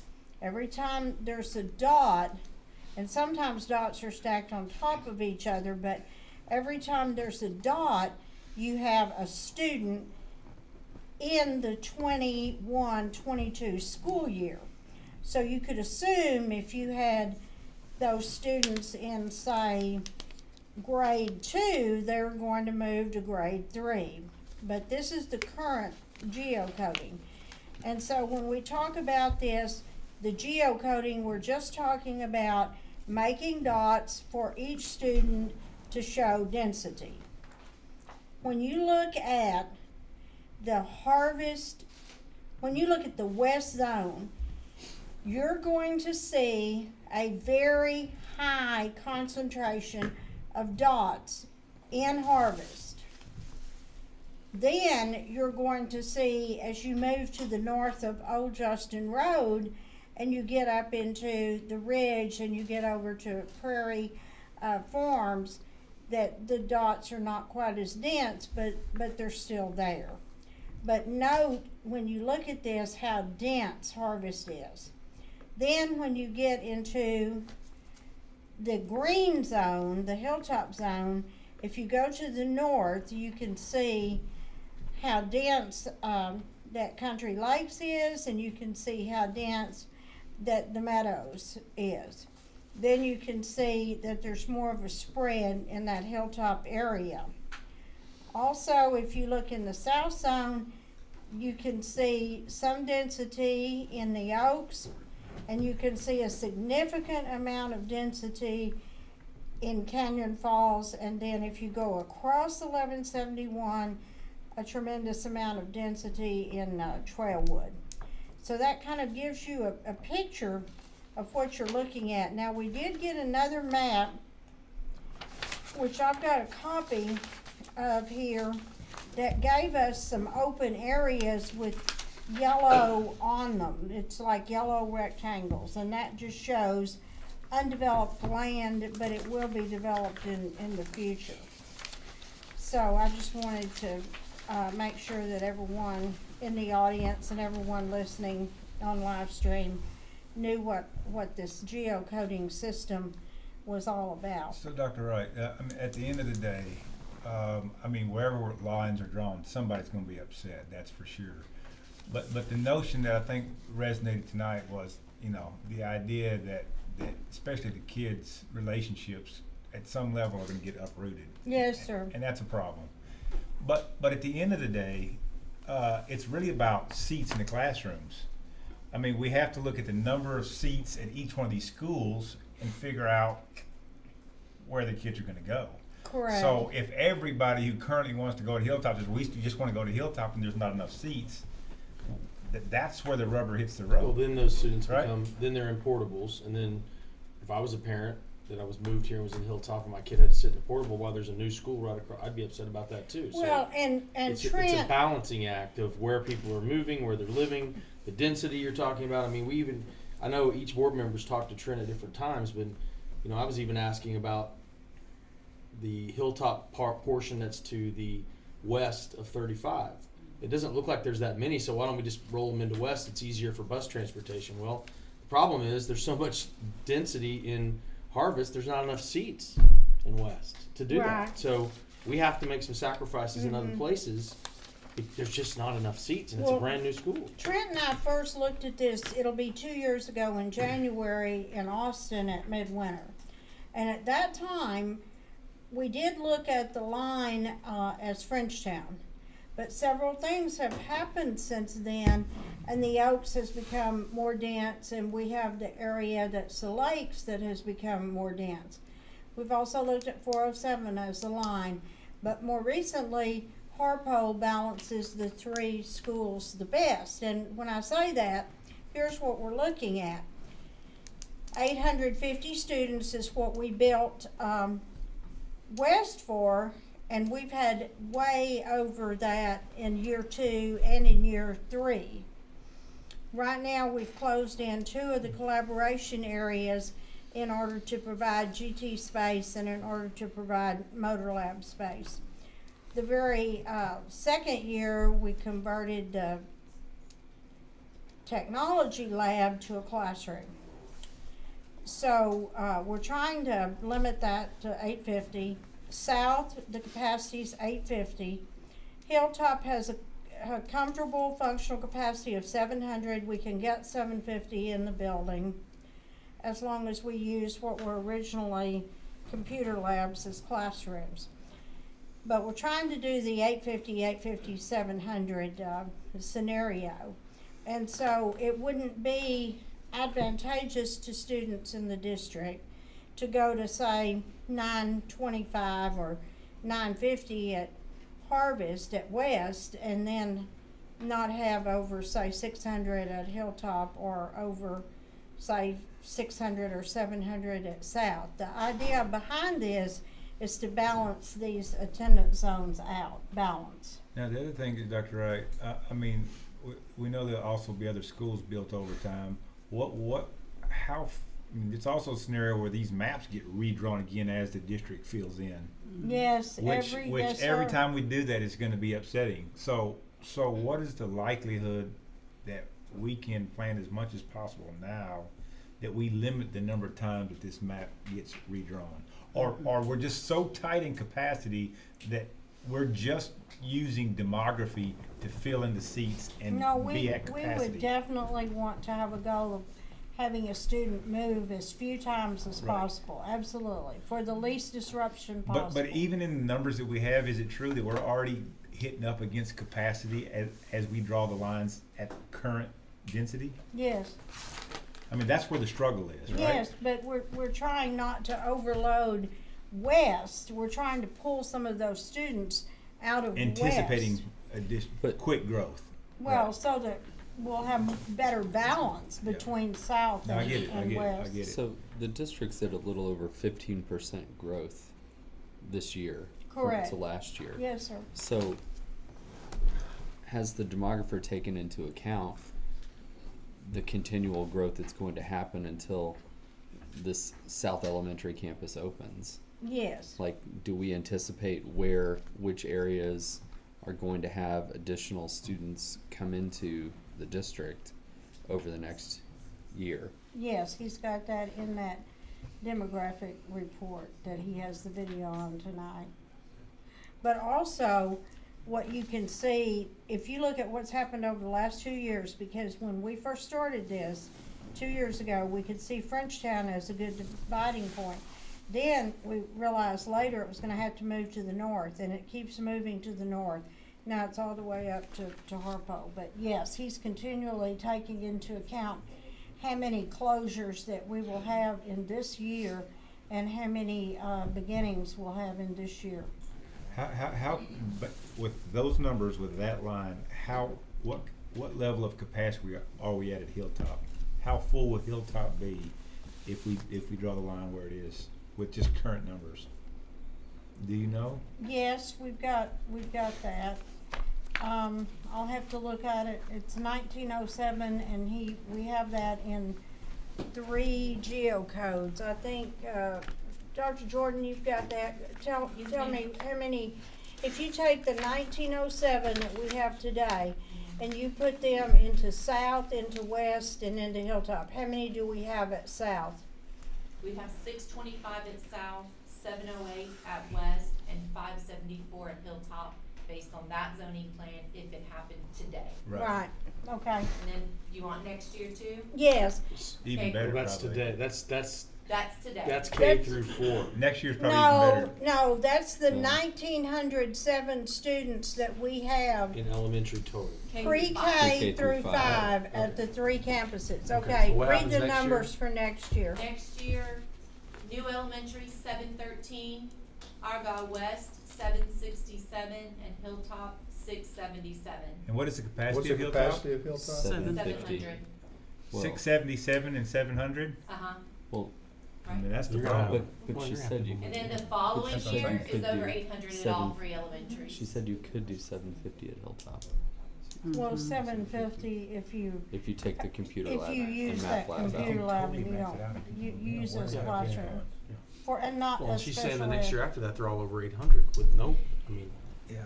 According to the demographer's report, so then in you run the risk of 23, having to redraw the kid. Well, I think, Yeah. All right, read the numbers for the That's the next problem. year. 23, She's gonna 24. read the 24. Okay, 23, 24? So Yes? 2 years. No, yeah, that'd be the fall of 23, correct. Okay. New Elementary, 812, Argyle West, 828, Hilltop, 801. Yeah. So at the end of the day, this issue comes down with seats and kids. And I think what we owe the public is that very clear explanation. There's so many factors that go into this, but at the end of the day, our primary obligation is that we have a seat for a kid. In the building, not in a portable behind it. Yeah. So that's how I know these lines were generally drawn. And if the numbers are that tight, it's a problem even drawn the way it is. I mean, for very near growth. You Well, know, that's why you have to have another elementary. What? number 4 on the ground here pretty fast. No, I think what I've Right. seen with the bond committee and such is that the vast majority of the growth producing this is in that harvest section. Harvest is only a third or so built out right now, so that's going to continue to grow, which is why Dr. Wright has mentioned our next elementary school probably needs to be up there with the ridges and everything else. But right now, because of that growth, then we're offsetting the people who have historically been going to Hilltop, sending them over there. So somehow, can we circle this, because that's going to be this is going to be Hilltop 2 years from now. You know, when we have the other elementary, and so why make them go back and forth? Yeah, well, a huge challenge is deal with all these numbers and the capacity, and at the same time try to do what I heard said earlier, and that is to minimize the number of moves in the Disruption, future. yeah. That is a challenge. When you look at that map and you see the density of the red dots in Harvest, Yeah. yes, that's why we can't take more students from the north in Harvest. That's the reason. Well, that's why also the 3 where all the growth is happening. Correct. Harvest, That's Canyon Falls, and now farther north, up in the ridge and all that. That's where the next elementary has to go. Yes, the next That elementary. limits, even the though next some of them are getting elementary moved now, but needs, limits the we number of already moves. know that elementary 4 goes to the north, has to go into the ridge area, or Prairie Farm into the north. Okay, that's good. I just wanted to, I know we have a lot of people listening to the live stream, and I just wanted to talk about geocoding. And you know, as we do another working meeting, getting more information, Mr. Rutledge, I mean, obviously the busing routes are critical here. What makes the most sense in the various zonings, and we'd like to know input from there too.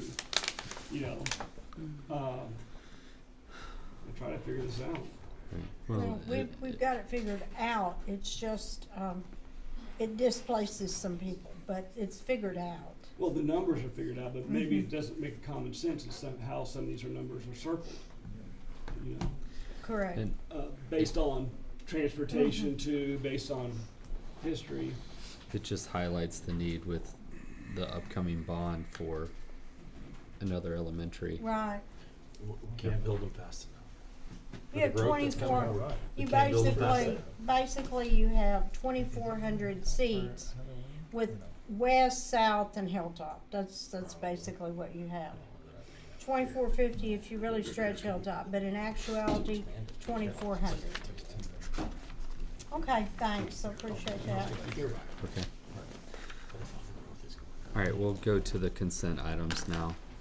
And you could pull up the donations, please.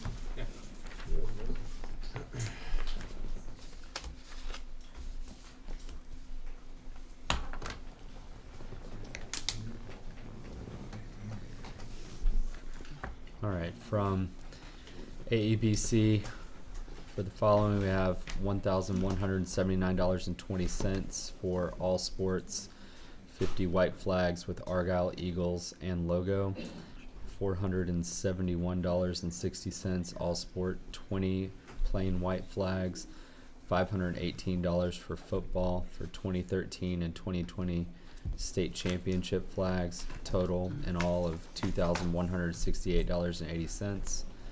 Again, from AEBC, $3,292.22. Boys basketball warm-ups and backpacks from AEBC. Girls soccer software and video renewal. The total from AEBC, $8,461.02.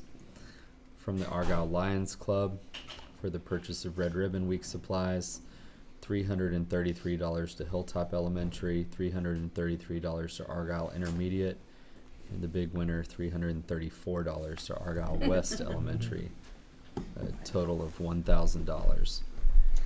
Total November donations, $9,461.02. Right. Does anyone have any questions on the consent items? I'll entertain a motion to approve the consent items as presented. I move we approve 9A through D as presented. Mr. Williams, motion to approve. Do I have a second? Second. Dr. McDade, second. Any further discussion? All in favor say aye. Aye. Any opposed? All right, thank you. All right, Jeff, you got construction report?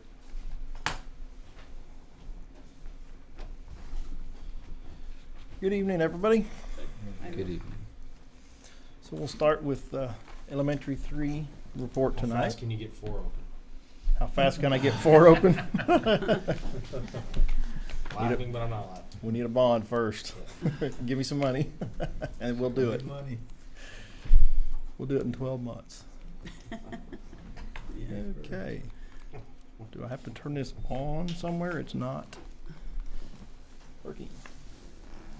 You may have to do it for me. There we go.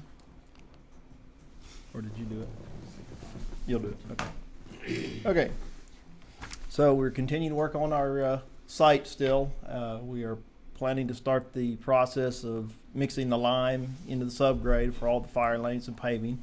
That should start this week. So if you've ever seen a big white cloud, the trucks get out there and dump the white liquid all over the ground. They mix it in.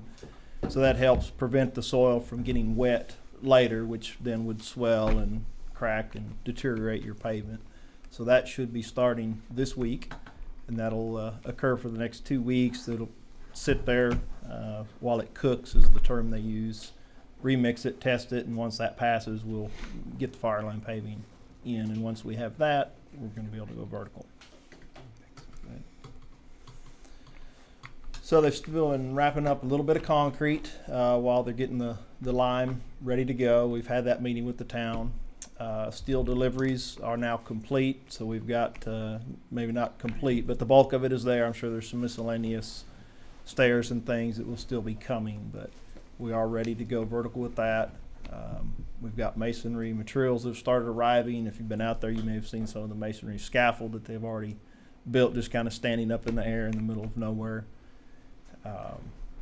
We've also got all of our exterior metal studs now in storage, ready to go right behind the steel. Soon we can go vertical.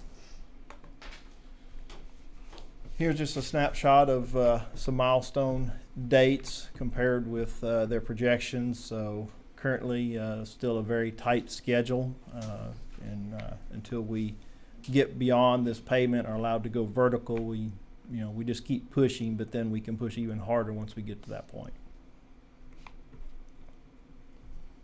Look ahead, like I said earlier, finishing the lime stabilization should be by the next board meeting. Obtain city inspections for fire lane placement is all part of that process. Get the fire lanes poured, and then begin vertical construction with steel followed by metal studs.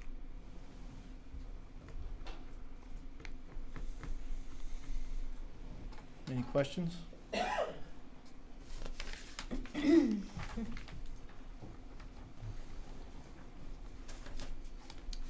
Okay, moving on, the administration building. Again, we've got some good progress happening out there. Changes are happening every day. So in this photo, you can see they've started the process of sheathing the building with the yellow Dens glass board. They're just wrapping up detailed steel work, getting all the window canopy supports installed and brick lintels. They've got the plywood sheathing that's happening on the inside of the parapet walls. You can see that in this photo. That goes on before the roof goes on. They've got interior framing complete under the low roof areas, working in the boardroom higher area. Most of our ductwork is installed at this point, just the rough in overhead. They're continuing to run plumbing and electrical in walls and overhead as well. Roofing material had a short delay. It arrived late last week, so we should be getting that process started probably about Wednesday this week. Here's just another closer up photo showing the exterior framing and the sheathing that's going on. And snapshot of roofing materials on site there. And then here's a photograph overhead showing the deck. It is ready for the roof to go on, and like I said, that should start on Wednesday this week. Here's their snapshots on schedule, projected dates versus actual. So right now, with the adjustments they've made, they're basically on track. This is not our original schedule, of course. This is currently showing us around April 7 to 15 range for completion right now. But again, once we get the roof on it, where we're in the dry, then we have more options to see what we can do to improve that. So what's next? They'll continue the sheathing on the exterior and probably finish over the next month. Get our steel, our framing inspections, not structural steel, but metal studs. Finish the ductwork installation.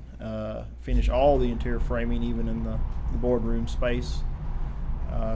Try to wrap up all the electrical and plumbing wall rough, and hopefully about a month from now, when we're having the next meeting, we'll have some sheetrock going on those walls inside. Any questions on that one?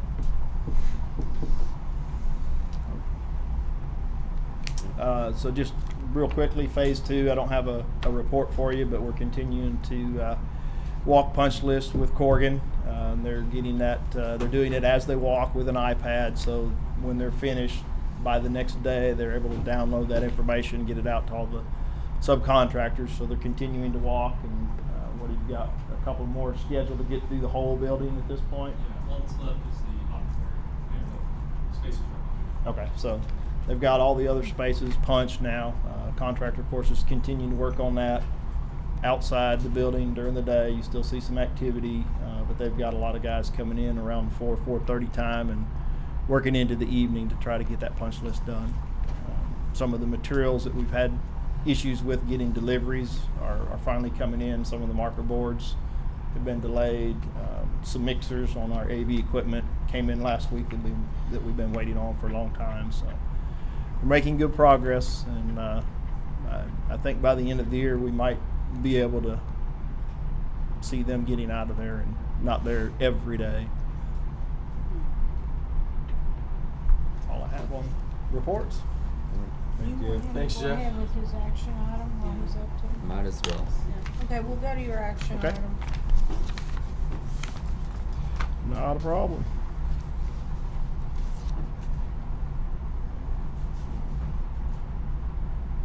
Next to last. Review 11F. Where's that, Liz? I think it was I. Are you I? Yeah, keep Okay. going. I think it's I. I gotcha. He's 11I. Right there, yes. So a couple of months ago at the board meeting, we talked about some of the additional scope items that we're seeing requests for as we have moved in and identified certain needs, be it safety or programming or, oversights, some things that we're just now catching in the documents. So I've brought back a few items to request approval on. And the second page has a detail of those items that you requested. So I've kind of got this broken out. We've got some safety items on here that are first. One of these being adding a guardrail to the end of the existing loading dock ramp, because we've got the percussion students that go in and out a new back door we've created, and they're walking right by this Can you go to the next? loading dock. It's on Aye. page 2. So that's one item. Another one, in the field house in the varsity football locker room, we have sealed concrete as the finished floor, but there's some issues with the athletes wearing their cleats, and the floor is kind of slippery. So we've identified this, it's like a carpet-like material, but it's made with a lot of recycled plastic, so it lasts much longer than carpet in this type of environment. So we've identified that, So looked at with the coach. On the floor, and Yes. not to get into the weeds here, but is that a common flooring that's the one that's currently there, the sealed concrete? Is that common for locker rooms? Because when I walked in there, I don't know how anyone in cleats could ever walk in there. That is a very common floor finish in locker spaces. I mean, I don't have a lot of experience, to be able to speak to how the cleats are on that type of surface. I don't know if you've got anything you want to add, but it is very common surface, and it may have a lot more to do with the cleats for that particular specific sport than it does, you know, other sports. Yeah, I just going through the football locker room, it didn't seem logical to me that would be a flooring for wearing cleats and floors being wet, and so. All right.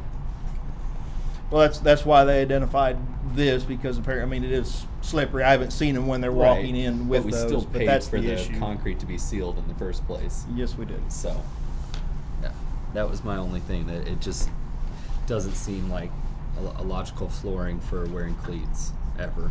So, just a subjective evaluation of it. Understood. It's completely subjective. So the next item on here, cabling for our door access control. That's for our badge reader system that we went to the new Verkada system. Made that decision earlier this year. And as we work through this process of bringing this new system online, we've identified some scope that was neither in the construction contract with Steel Freeman, nor in the cameras and card reader side of it with CDWG. So we've had this scope gap with pulling the cabling for all the access control elements that we need to install to make this system functional. And it was just something not called on either set of documents. Just an oversight. Next one, add motor operator and a key switch to the new storage room overhead door. The motor operator, that's more of a convenience. Right now we can access it from the inside and manually raise that door. This is where Tommy's planning to store some of his outdoor mowers and turf maintenance equipment, and it will certainly be much more convenient if he can access that directly from the outside rather than having to go inside through the gym, down the hall, into the storeroom. And again, it was just something when they made these revisions and we approved that budget, they had specified this to be a manually operated door, not an electric operated door. The next item on here, relocate 9 irrigation controllers. This was something the fire marshal came in, saw the 9 controllers located in his fire riser room in the field house and said, no, you can't have those in here.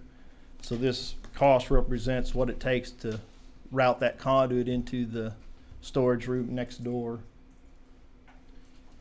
I would ask the same question as Sam was alluding to. Is that not a normal thing? That you can't put it in a It varies. It varies. I'm not going to say I've seen irrigation controllers in riser rooms very often, but they do sometimes allow other equipment in those rooms. And then other times they don't. This is flower mound. Where were the irrigation controllers on phase 1? On phase 1, they were mounted outside on the face of the building, out behind the transformer enclosure. So we still have some of them mounted there. I mean, they moved as we added on the wrestling room. They just moved those out. So they're still outside. So they're still outside. Okay. So this being an oversight in the original construction documents, so nobody caught that early on? Not even the town when they looked at everything? Oh, you're talking about the controllers in the fire riser room? No, they didn't. I would say they rarely comment on things like that until the inspector comes out and he's walking your job site, and that's usually when they bring these things up. And we do try to accommodate them as much as we can because they have a lot to say about whether or not we move in and use the facilities. Can I ask a question? Have we looked on the plans for the administration building and elementary number 3 to make sure those aren't scheduled to be in the riser rooms? They are not scheduled to be in the riser rooms. And so are we fronting this money and it'll get returned to us? Is that how this is going to work? Or? No, this money has not been fronted yet. So this is work that needs to happen. Right. Well, I don't mean it that way. I'm sorry. If we approve this expenditure, we're raising the GMP. Raising the GMP. Okay.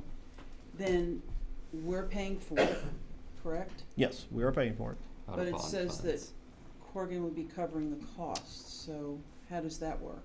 Well, so that comes more into play, most into play on these last 3 items, Okay. which are all ductwork related. We've discovered some areas that no ductwork was ever designed to go in them. So that scope was never in the project. But now the fact that we have to go back after the fact when I have finished carpet, finished ceilings, finished walls, Right. there's going to be those additional expenses incurred to do what we should have done, a year ago at the right time. Okay. And so those are the expenses that Corrigan will be paying for Okay. in that process. That's what that means. Okay. Got it. And they'll be paying the contractor direct for those, not us fronting and then getting a reimbursement or anything like that. They will deal with that outside of the contract. All right, yes, Keith, what were your thoughts regarding why we changed or why you changed the location of those irrigation controllers between, because you did the design on phase 1 and phase 2. Yeah, the location of them at the field house, it didn't really lend it to be on the exterior. We have put them in fire riser rooms before. It went through the city review. It was never commented on by the city, and it didn't come up to us until the inspector walked it after it was installed. Oh, okay, so until quite recently, Yeah. you thought that the irrigation controllers were fine in the fire sprinkler riser That's room? correct, yeah. It went through the Okay. whole city review process, shown there. They never commented. We had no idea that they had issue with it. Mm-hmm, okay. Yeah. Thank you for that.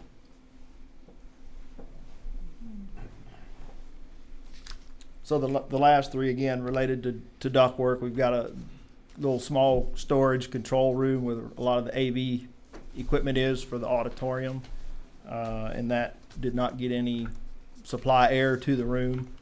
So that one is $29.89, not including those additional costs that Corrigan would be taking care of. The next item within that category, we've got a couple of outdoor storage spaces in the field house where we've got some millwork cabinets, but they did not design any air into those spaces. And for preserving those cabinets and getting a good useful life out of them, we're recommending that we go ahead and add that conditioned air to those. Now, it's not intended to keep the space comfortable, for a person, but just keep a little bit of cool, a little bit of heat to prolong the life of those cabinets in those spaces. And the third one is in the expansion area of the library. If you're familiar with where that space is, that was just a complete oversight in the coordination with the mechanical designer, and he did not put any ductwork in that space whatsoever. So we need to tap on and run some ductwork in there. And that's where probably the most expense in repairing and doing this at this late stage is going to come into play, is going down the hallway and into that room.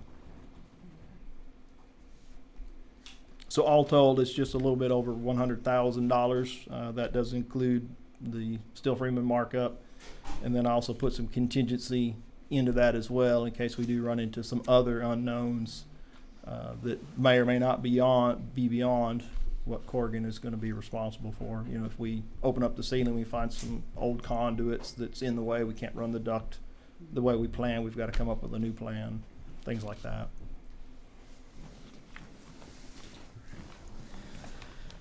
I'll entertain a motion to approve action item 11I as presented. I'll make a motion to approve action item 11I as presented. Mr. Lowry, motion to approve. Do I have a second? Second. Mr. Deffenbaugh, second. Any further discussion or questions? All in favor say aye. Aye. Any opposed? All right. Thank you, Jeff. Thank you. All right, you've got the superintendent's report now, Dr. Wright. Right. I do want to give a shout out to all 5 of the campuses for their celebrations on Veterans Day. Those were all well thought out and exemplary programs, and we've had a lot of appreciation expressed by the veterans and their families. And then the week before that, we recognized veterans at the football game. So we do thank them for their service and appreciate them very much. As already talked about tonight, we're having ongoing bond planning meetings. This Thursday night, the RBC, our financial advisors from RBC will be giving a presentation to the Bond Planning Committee. You've already heard in the recognitions about cross-country making it to state and boys getting a silver medal and girls placing ninth. Team tennis getting second at state and making school history. Volleyball were regional finalists and had a very outstanding season. Football still going and plays Kennedale on Friday. Girls basketball is started and playing at Ponder next Tuesday and in the Brock tournament this weekend. Boys basketball will play Tuesday at Liberty Christian and Saturday at home against Princeton. So we've got a lot going on with the Thanksgiving holidays coming next week, and then we have just a short time until our winter break. Okay. Alright. Dr. Stieber? Yeah, there you are right there. I was looking all around the horn. Ready.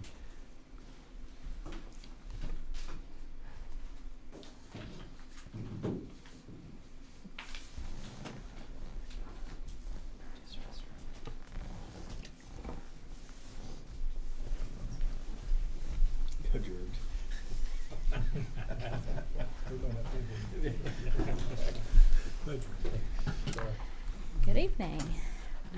So I have an ACT district report for you and an SAT district report.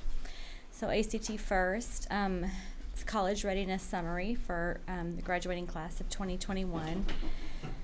So at the top, those are just the scores set that ACT sets for college readiness. So a student would need to score an 18 for English composition, 22 for algebra, 22 in social studies, and 23 in biology. Then down below, you can see how we scored. I have 5 years of data there for you, and then also state scores, our average scores in those areas, and national.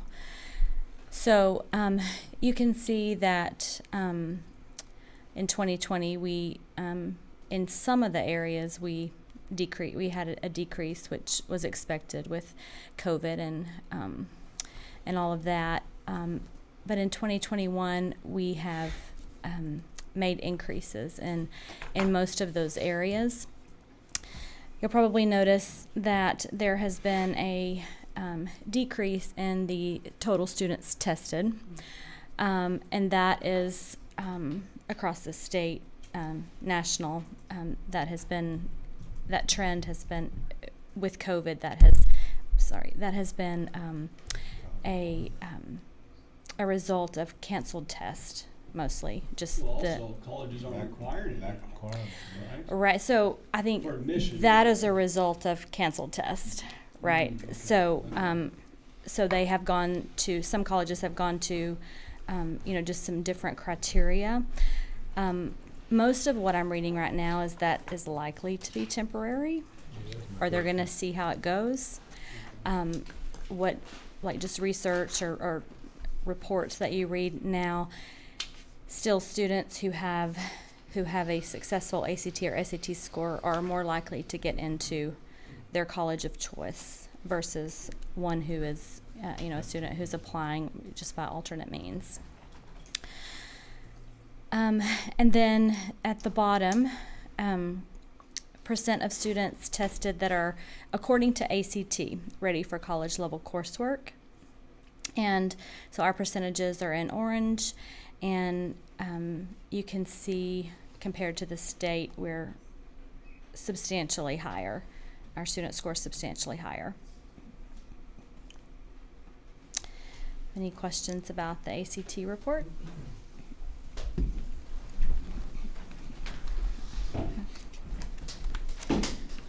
So the SAT report.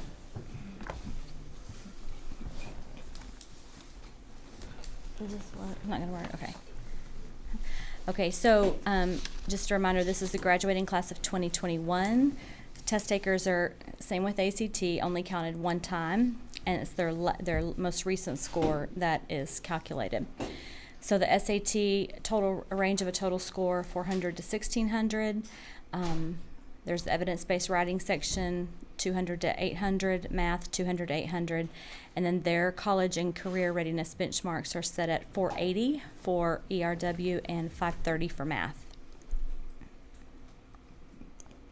So again, a decline in the number of test takers, which is consistent with national and global trends also. All right, if you'll see for SAT, so I only go back 3 years because if you remember the format of the SAT changed, the scoring changed. So go back to 2019 and you can see that even through COVID, our students have, we've had a consistent increase in our mean total score for the SAT.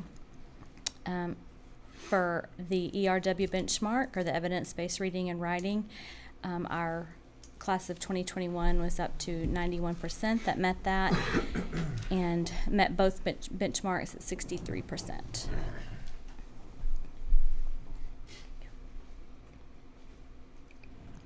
So this just shows you a comparison of the graduating class of 2021, the average scores for the state of Texas, and then the average scores globally. And so you can see our performance in most areas is higher than, well, in all areas it's higher than the state of Texas, and then globally higher also.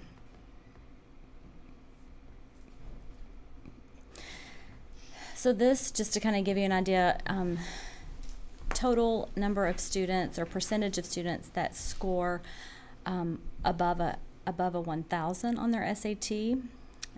For the class of 2021, we're at 80%. Above 1,200, we're at 37%, which is our highest for the last 3 years. And the same for a score above 1,400, we're at 8%, the highest for 3 years. And so just to give you a comparison of what those same scores would look like for the state of Texas and then globally, 80% of our students who take the SAT scored above a 1,000 compared to 48% of just the state average and 60% of students globally. Above 1,200, we're at 37 compared to 17 and 28. And then above 1,400, we're at 8%. The state of Texas is at 4%, and globally that's at 8%.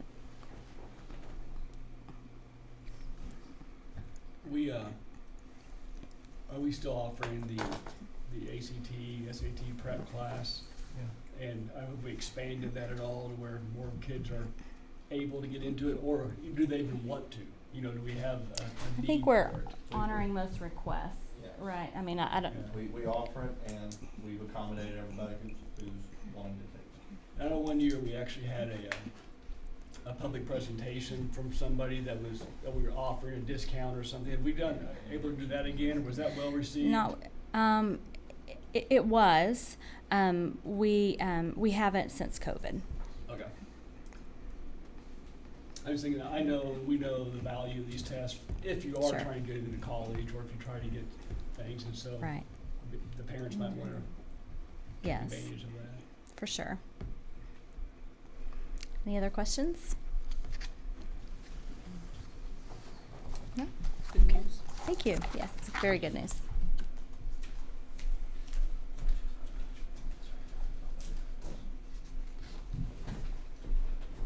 Okay, keep rolling down. Maybe we can let Albert go before we listen to Trent, because he has to drive early tomorrow, so 11A. Then we'll go back to Trent, because he's a video.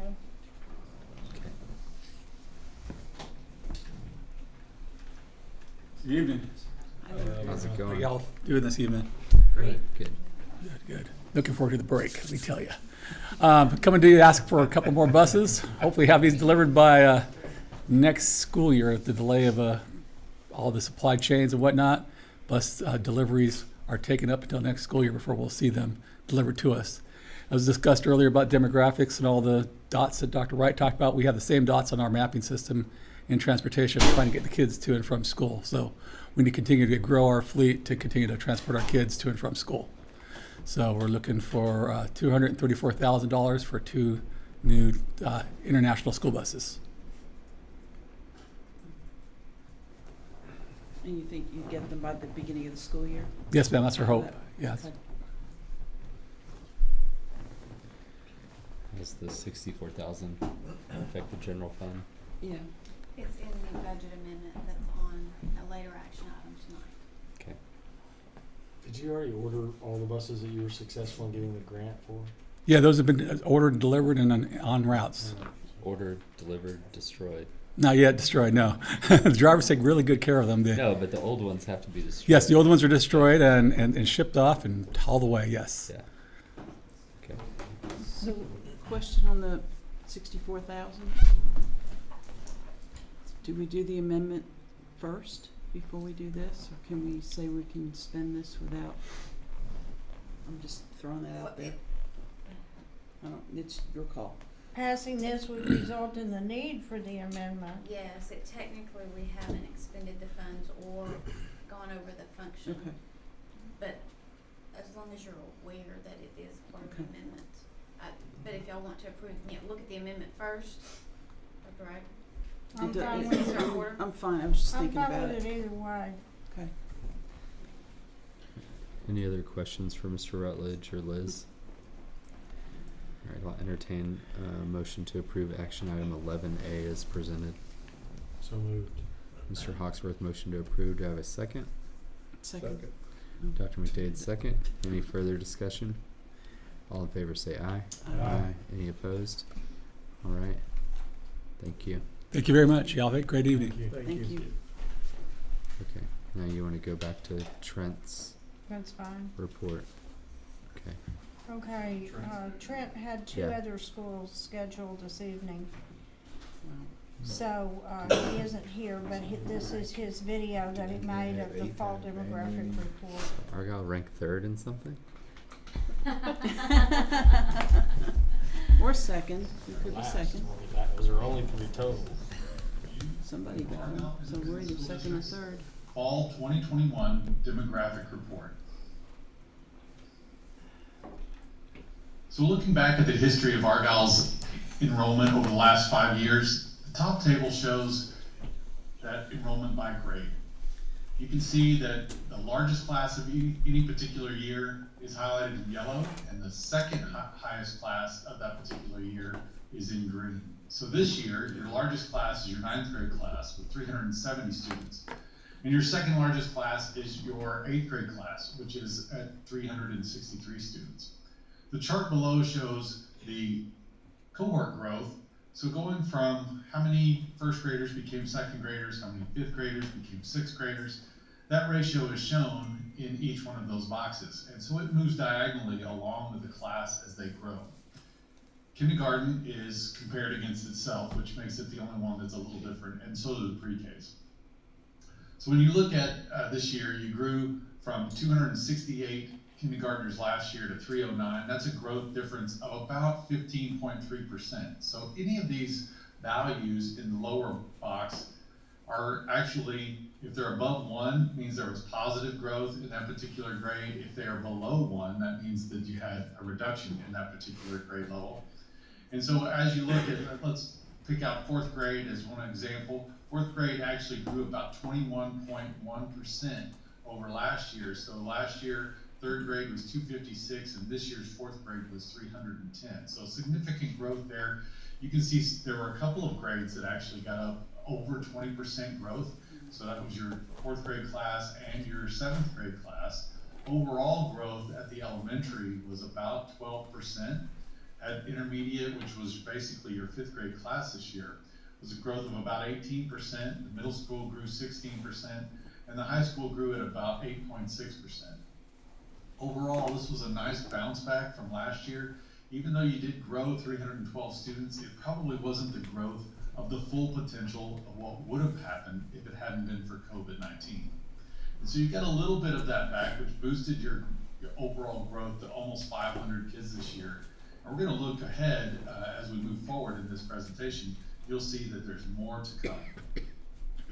When you look at what's going on in the economy, you can see that overall Texas has recovered very nicely from the pandemic problem we had back in March through June of 2020. We got up to almost 13% unemployment in the DFW market, and now we're already back down to 4.7% in the DFW market and 4.1% in Denton. And so the bars on the right side show where we were at this time last year in August and versus where we are right now. So in August of 2020, the United States was at 8.5% unemployment. Now we're at 5.3. Texas is at 5.3 and was 6.8 last year. Denton County, you can see, was at 5.6 and is now at 4.1. And so those numbers continue to drop as we get more and more people starting to come back into the workforce. There is a little bit of resistance in coming back in, but overall, we're recovering nicely, especially in the DFW market. When you look at the housing market overall, you can see this is including new and existing homes. The sales are up slightly over last year, over a banner year of sales last year. The average price is up from $339 all the way up over $415,000 is your average price now for a home in the DFW market. Then when you look at the median price, that number has also jumped significantly from $282,500 all the way up to over $341,000. And so most people that are buying a home right now in the DFW market are paying around $341,000. The total number of listings, as you can see, has basically been cut in half. And so that number continues to drop. And so we have a simple, supply and demand issue going on in the DFW housing market where we are very, very low on our existing home market, and which is starting to push and continuing to push that new home market to incredible new heights. And so anytime these two numbers below, this total listings and this month's inventory are going, getting lower and lower, then these median prices and average prices are gonna continue to rise.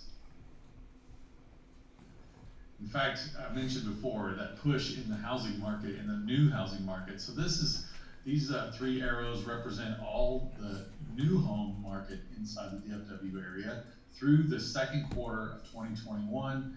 You can see that we almost hit 50,000 annual starts inside the DFW market. That's a rise of 30% over last year. You can see quarter starts were almost 15,000 just in the second quarter alone.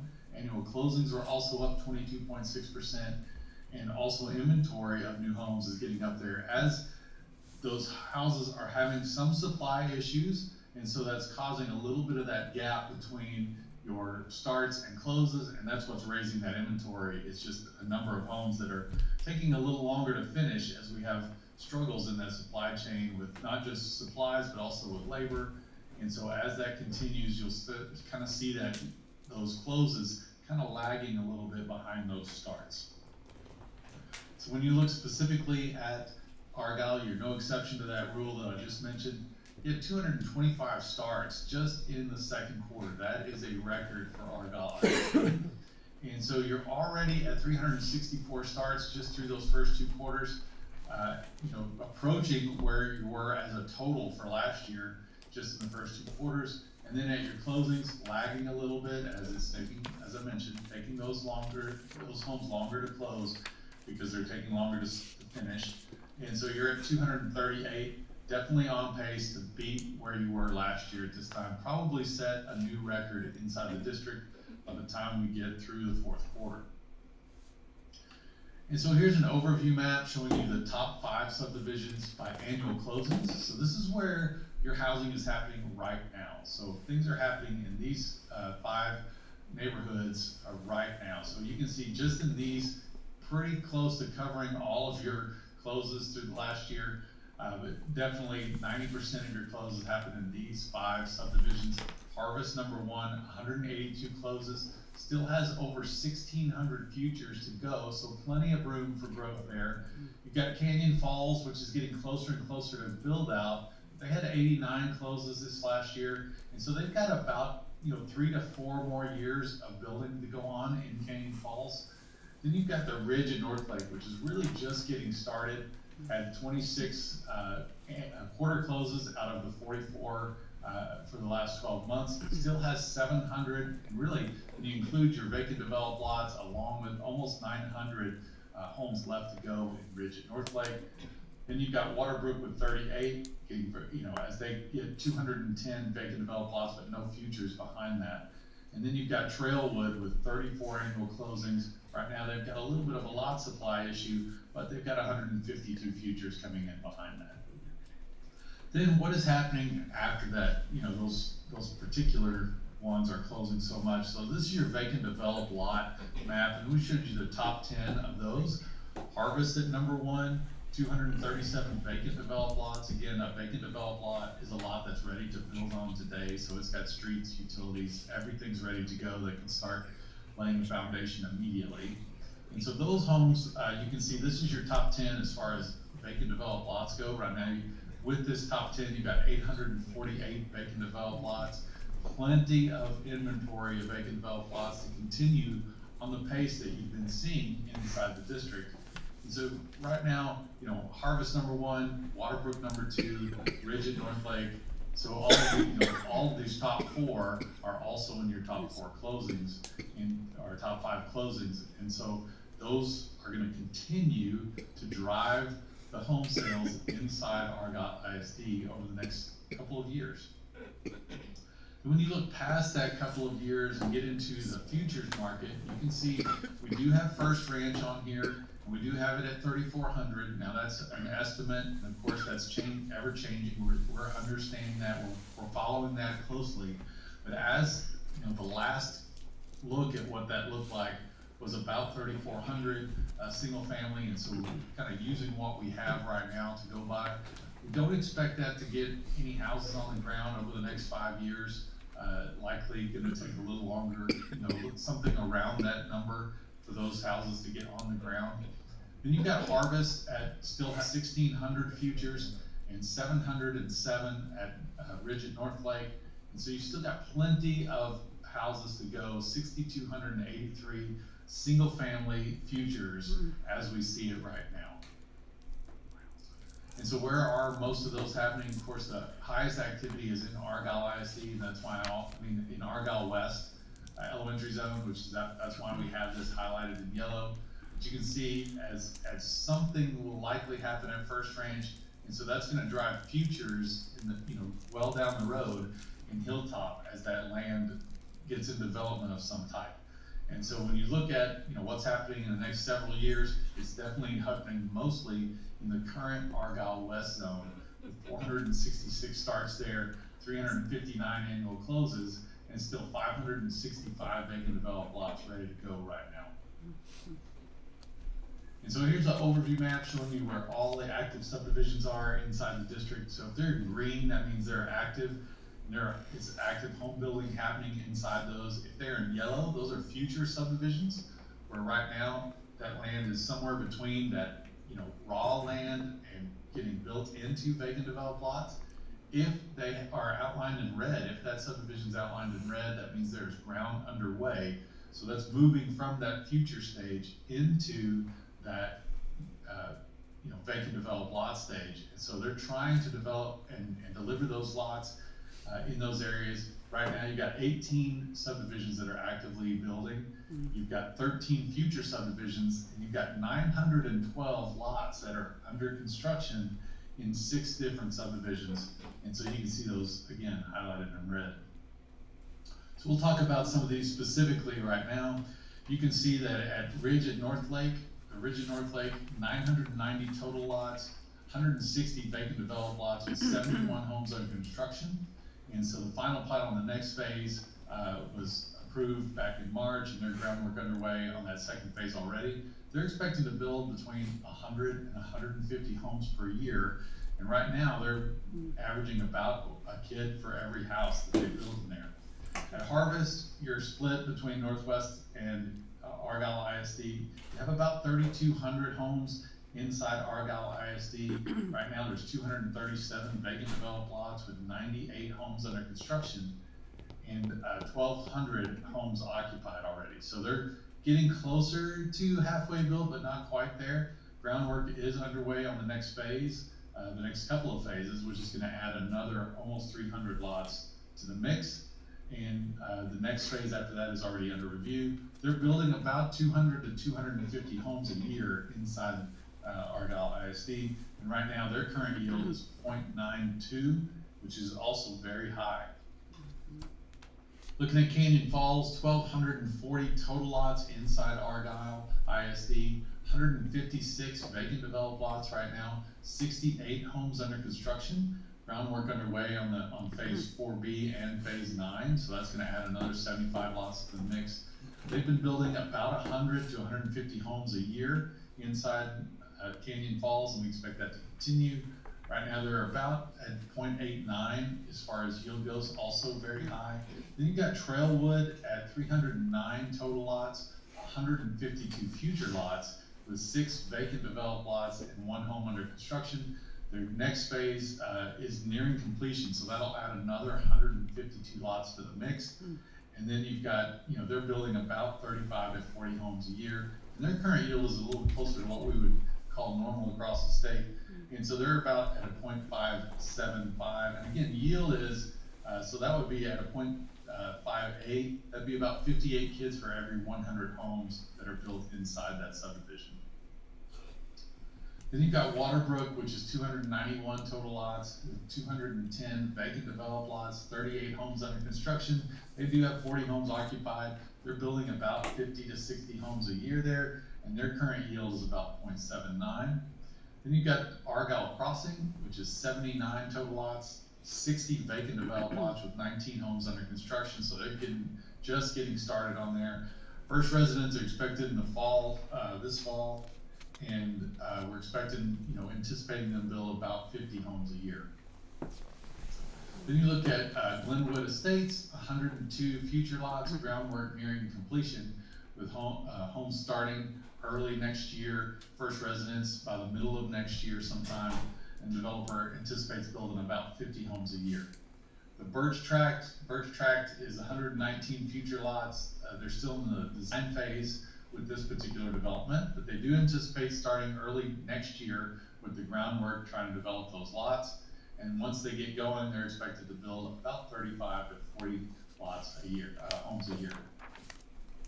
Then you've got First Ranch, and we understand it's very controversial. There's all kinds of different things that are kind of rumors in the mill, if you will. But we do want to make sure that we include this as we move forward. It is likely going to happen in some form or fashion, and so we're paying attention right now.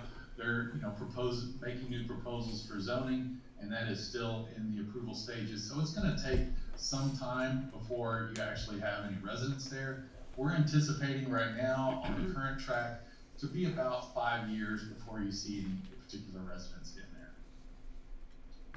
So looking at what we're expecting over the next few years, over the next 5 years, as far as forecasted single family and multifamily units coming into the district, we're expecting next year to be a banner year inside the district. So we're expecting you to hit over 700 new homes, and then moving up over the next 3 years to hit over 800 new homes, per year inside of the next 5 years. So we're expecting somewhere between 650 and 800 new homes a year over the next 3 to 5 years.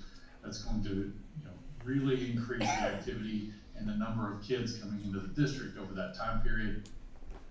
And so if you're looking at this particular projection, keep in mind this does not include First Ranch, as you do have some other forecasted multifamily down the road, but this is not including that First Ranch group. So looking at that next 5 years, where are we expecting those houses to be built? And so looking specifically, you can see, North Lake up here and Harvest, both are going to be two of the hot spots, as well as Canyon Falls. That's going to be, as this heat map shows, those blue areas are where you're going to see the most activity inside the district. And so as we move forward, you can see kind of how the rest of the district is going, and where those green areas are, those are also going to add to the district, but not at the same pace as you're seeing in Harvest, North Lake, and as well as the Canyon Falls. So this is just a bar graph explaining that same thing. The majority of those new homes are going to come in the current Argyle West attendance zone. We also look at newcomers and leavers, and when you look at the type of district that you have, what we would call a destination district, where people are moving in and you're getting lots of kids, and many of those families are moving specifically to be inside your district, you can see that your newcomer leavers, you're well outpacing your leavers with newcomers. And so let me give you a couple of definitions. Newcomers is any new student to the district, so it's a new student ID that was not in your list previous year, but is not a kindergartner. So they're coming in and they didn't start as a kindergartner in the district, and so they're brand new to the district, either moved in or have started coming in to the district. Then you've got leavers, and leavers is any student ID or student that is not in the list this year, but was not a graduating senior. And so they have moved out of the district and chosen to go to a different district for school. And so when you look at that, you're, like I said, over the last 7 years, you've well outpaced newcomers, well outpaced your leavers with newcomers. And so looking forward, what are we expecting over the next several years? As I mentioned before, we're expecting those homes to hit up over 600 to 800 kids. And so as we move forward in the district, we're expecting to hit basically another 500 students next year, hitting 572 the following year, getting up basically to 700 students added in 24-25. And then by the time you hit 26-27, you're gonna have over almost 7,400 students in the district. And when you get to 31-32, we're expecting you to basically have 11,000 students in the district. And so what are we looking at? And again, this is as if we were seeing this right now. You can see that at Hilltop Elementary, if nothing changes, this is what's going to, I obviously know you're going to see, a new elementary school coming around the corner. And so this does not include that particular capacity, but you can see here that at Hilltop Elementary, you're at 682. We're expecting you to be at 724 next year, hitting over 800 in 25-26, hitting 900 out here in 27 or 28, hitting 1100 out in 31-32. Then at Argyle West, you're at 894 right now, hitting 1,000 students next year, and hitting over 1,400 in 24-25, hitting basically 2,000 students in 27 or 28, and then getting out to almost 2,500 students in that particular elementary zone out in 31-32. At the intermediate, or basically your 5th grade class right now, you're at 330 students, hitting 400 in 23-24, 500 in 25-26, being over 700 out here in 29-30, and basically 800 out here in 31-32. Then looking at the middle school, right now you're at 1,045, hitting over 1,100 next year, hitting 1,500 in 24-25, 2,000 middle school students out here in 27-28, and hitting over 2,700 out in 31-32. At the high school, you're at 1,341, hitting almost 1,500 next year, over 1,600 the following year, hitting over 2,000 in, hitting basically 2,000 in 25-26, and then hitting 2,500 or almost to 2,500 in 27-28, hitting over 3,000 high school students in 29-30. As we look to the future, so kind of bringing all this back together, for some key takeaways, Argyle is expected to enroll 500 students this next fall, with new home starts and closings at a record pace, and we're expecting that activity to continue through 21 and 22. Over 1,000 lots currently available to build on, with another 7,000 futures behind that. We've got 900 lots that are under development right now that will impact the district over the next year and a half to 2 years. And then you've got, the district is forecasted to have between 700 and 900 new resident units annually for the next 5 years.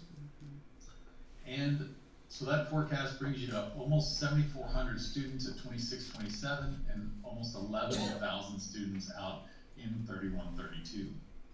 So that is our demographic review. And if there are any questions, please let me know. Again, my name is Trent Smith. You can reach me at my email address at tsmith@zondahome.com. Please be sure and forward any questions there that you might have, or you can go through the district and they will be sure and get those questions to me as well. I appreciate your attention and look forward to seeing you guys soon.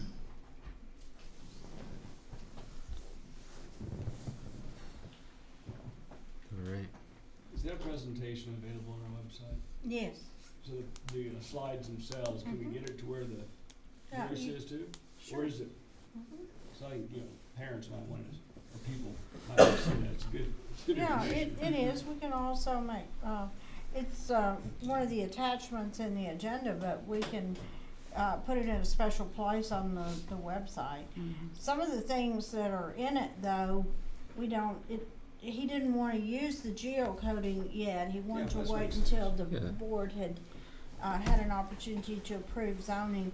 But the geocoding and the division among the 3 elementaries is critical also, and that's not in this presentation, but sure, we've got it. Well, this highlights very well. Yeah, I think it's good. Our building needs. Right, it does, we can, certainly, it And- is available, but we can certainly put it in a prominent place so that people will, click on it. Well, and Rick, even in your Friday email that you send out to the district, I mean, I would think including that, at least a link to it, or you don't have to embed the entire video in the email, but at least a link to it for people to access it on the district website. And it's a lot of necessary information that we all need to have clarity on. Should help the bond committee. Yeah. Okay. All right. Let's move on to strategic plans. Let's start with the Argyle West Elementary. Principal Funderburg, come on down. And the principals are only going to give you the highlights of what's changed, what they've added, what they've discontinued, the major changes. Mr. Gibson promised to be succinct. He told me that. Oh, I think we've all made that pact tonight. But Mr. Gibson specifically said Okay, that, so. okay.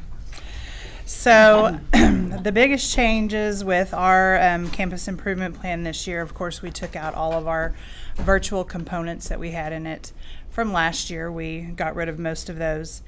On our instruction piece, strategy 1, we do have some new curriculum that we have implemented this year. So we're using the Greg Tang math this year, as well as the BAS system, which replaced our current, we used to use DRA to do reading levels on students, and now we've swapped over to the BAS system. It lines up better with our reading curriculum that they're currently using with Lucy Calkins. We are using a new screener for KN1 that does dyslexia screening called Amplify. So that's another curriculum piece that we've implemented this year. Specifically on our campus, we have implemented things called the status of the class. And what that is my math specialist, my reading specialist, my behavior specialist meet with every classroom teacher at least once a month, and they go through each teacher's data on their reading levels, iStation levels, all of the data that the teachers have collected, and they get an idea of where the kids are at that moment. And then we, make a list of, okay, some students need to be looked at further, and we take those to our SST, or we're keeping an eye on this student. So basically our goal is we are monitoring that every month to ensure that our kids are making at least a year's growth every year. So that's been a great thing we've implemented. Part of our character development and safety, our counselors have created their advisory committee. So they meet with members of the staff to go over some suggestions for their counseling programs, things the teachers are seeing in the classrooms that they want them to address. Also wanted to bring to your attention the counselors did a CREST project that they presented to the Texas School Counselors Association. It's a very sought after award, and we are hoping that I can come back to you in December and let you know that we were given that award. So we're anxiously awaiting the results of that. We did implement our Ron Clark Academy house system this year. It has been a great success. It's been good competition. With our food drive, we did a house competition for the North Texas Food Bank, and the Red House won. That's my house, obviously. My house too. That's your house? Okay, Yeah, it awesome. So that's been a good thing to connect all of the kids across the grade levels, as well as connect with the other schools, because if you're in Red House on my campus, you're in the Red House at Hilltop and AIS as well. So it's helping to bridge those gaps between the three campuses. We did create a student council this year, so we're giving students more leadership opportunities through service, responsibility, teamwork, community involvement, and campus awareness. If you were there for the campus tours, my student council was there to lead the tours for the Bond Oversight Committee. We have implemented guidance lessons in our specials rotation this year with our 2nd through 4th graders, and that's been very beneficial to the kids and to our counselors, because that guarantees that they see every kid every week to do guidance. As far as facilities go, we have been making lots of changes, getting ready to shift back to a K through 5 campus, along with the continued growth that we're still seeing at West. And for community involvement, we have partnered with Harvest on several occasions. We had a back to school bash with them, as well as the turkey trot, where we did the North Texas Food Bank drive. So trying to give back to the community that the school's located in is our goal. So any questions about any of those major changes? Sounds like some great work. Well, we're trying. Awesome. Thank you. Thank you. All right. Donna, you ready to come on down, represent Hilltop? So the one I included in the presentation is the one where I had all the red and greens of what was going to change, and I actually went back even to the prior year. What I really did this year was I took it and I looked at every piece, and some of the major changes I did was not to change the content so much, but to just reorganize it and get the action items and the things that we're looking at Hilltop in the same place that the district has it in their plan. So there was a lot of movement and rewording, but not nothing really dropped off. So I kept everything that was there, just kind of organized it into a better package. So this one you see in front of you is just showing a lot of change that's going to happen. I probably should have attached just the clean one that was done, so I apologize for that. Some things that I did change or add in looking at that reorganization was one of my goals is to work with the special education director to make sure that we're aligned in what we do across grade level and even up and down for the district. So to just help the district bridge that gap to become our own independent special ed department, and the part that I can play in that by either adding programs or just facilitating, making sure that we're following Dr. Ruggles' vision. Some of the things Renee mentioned also is Greg Tang, BAS, and Amplify were changes to our curriculum piece. For character and development, I put an action item in there to make sure that I'm monitoring Mr. Ball's workload. I'm taking some data on that just to make sure that he is having need for student counseling.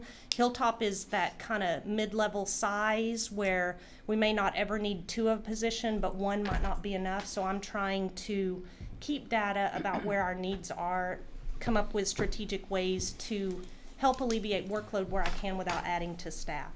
So just keeping data on that is one of my action items. Also, the district is looking at adding another police officer, and the plan is for that police officer to office at Hilltop.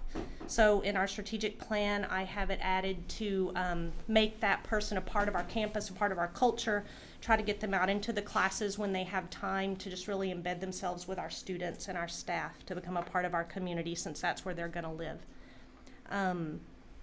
Also, the house system, we had implemented it before I got there, but we probably don't do enough with it. So I've made action items to maybe increase rewards, increase just hype about it, come up with ways to implement that maybe a little more than we are. So just increase the use of the house system. Renee and I and Don next year will all brainstorm together to make sure we're all doing a lot more exciting things with that. For distributing and delivering culturally diverse lessons, I did go ahead and name the librarian to oversee that, just because ours does such a good job of watching the calendar for things that are celebrated on the calendar, and she pushes things out to the teachers. So I have an action plan for her to continue to do that and for teachers to use that, so we kind of have a web of cultural diversity that goes across our campus. For facilities and learning space, there's 3 areas that I'm going to focus on. One is becoming pre-K through 5 next year. The planning that goes with that, some of the numbers y'all are going to be looking at. We're at 682 is what we were at, but right now today we're at 689. I do have a classroom I could squeeze out of one of my grade levels that's small. I do have one computer lab that isn't being used to the best of its ability because I've got a really small class in there. But besides that, all my classrooms are being used. Technology is traveling. My GT teacher is teaching in an office. So right now with the 689, I'm using every room I have. One of them I'm not using to the best of its ability, and one of the computer labs I'm already using, but there is one classroom I could squeeze out. But that's without the GT teacher having a real room, and but we can make it work. Another thing is if we redeploy cameras, or if we decide to buy more cameras in the future, I'm looking at for safety reasons, any dead spots I have with my current camera system. I'm always thinking about that and mapping that out, so if I ever have an opportunity to add, I know where I want those to go. And then Ms. McCage is going to help me more closely monitor our janitorial service, just to make sure we're getting the value for our dollar that we shoot on that. For attracting, retraining, and training new staff, I kept all the action items that we have, but also went ahead and designated some staff members that would assist in new employee mentoring. I learned from my peers that it's good to maybe have a mentor that isn't within their grade level, like someone else, where they might not always talk about what they're going to teach today. They might talk about, some other things. So I did put that into my plan. And then the community involvement, I took all that wording about things being virtual and that brainstorming we were doing about how to connect people virtually, and took that back to in person. My PTA president's back there. She's a big part of that plan. We had a great event this weekend that was for the whole community. So working with our PTA and my teachers and my specialists, just coming up with ways to use visitors as much as we can, and having events that get people in our building. So those are the improvement plans for Hilltop. Any questions? That wasn't near as nerve-wracking as last year. So. Thank you. Thank you. All right, Dr. Jordan for intermediate.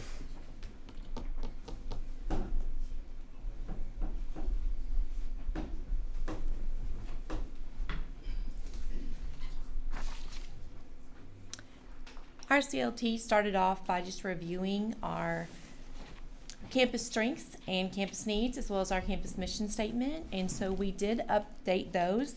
They all are directly related to Dr. Wright's plan, and then my plan, my goals, and our teachers' plans and goals, so that everything that we're doing is all coming back to the district plan.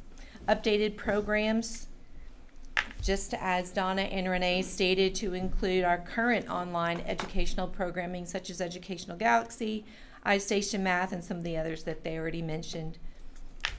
You'll see throughout that there's a strong emphasis on teacher collaboration, analyzing student achievement data, and filling gaps. So we've done that in various places throughout our plan by creating data teams that meet sometimes weekly, sometimes bi-monthly. It just depends on what assessments we have going on at that time. We also use push and support from our special area teachers and our aides during any extra planning periods that they have. You'll see a continued emphasis on our emergent bilingual students and our economically disadvantaged students, making sure that we are meeting their needs as they continue to lag behind, not just in our school or district, but across the nation as compared to their peers. So you'll see that through professional development, expectations for word walls, and the use of depth and complexity by all teachers.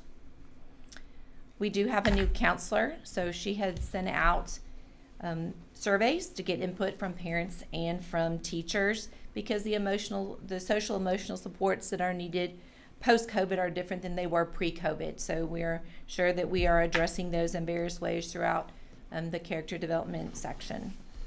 We did remove specific COVID health protocols, but we did continue, or we reworded them so that they're still general health protocols to maintain safe and healthy workspaces. All virtual learning was removed. We included training our staff in implementing the Centegic system. Continue to grow our cultural awareness through initiatives through books, displays, and events, and you'll see that in a couple different areas, instruction and character. Last year, we had actually removed the school community relations, but it's back this year and includes things like the Watchdog program, volunteer programs, and in-person family events. Any questions for me? No, ma'am. Thank you. Thank you. Thank you. All right, Mr. Gibson. Yeah. Thank you. We appreciate your presentation. All right. No, I'm just kidding. I'm just kidding. Now, I will be quick, but we have a STEM program, Project Lead the Way, and we added 4 new modules to that. So we have a total of 8 modules, or 2 separate courses that allow for high school credit. So things like flight and space and design modeling, science of technology, the magic of electrons, green architecture, medical detectives, and the energy of the environment. Those are some of the names of those modules on there. Would like to say also with COVID that things are different again this year. We didn't get to do Argyle Nights last year with our 6th graders, so our 7th graders are currently participating in Argyle Nights as 7th graders in the fall, and then our 6th graders will pick it back up in January into February.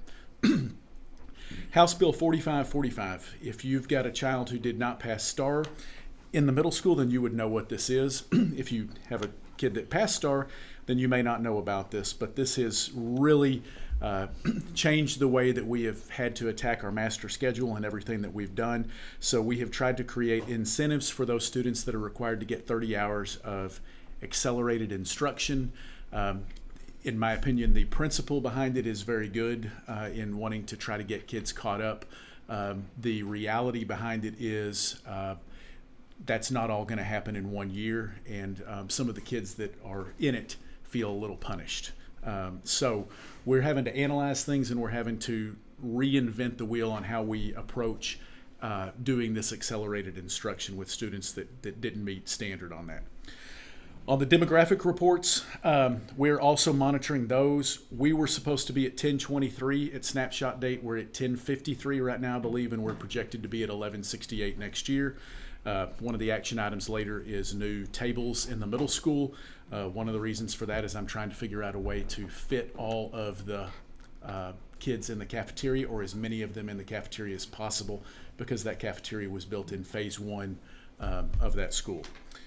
Like the others, we have a cultural awareness committee that we're working on, and then as I was just talking with Ms. Funderburg, the house system that's been developed at the elementary schools, I'm analyzing what that would look like to try to continue that up into the middle school, because I think the place that it came from in Atlanta, I think it did go through 8th grade on the origin place.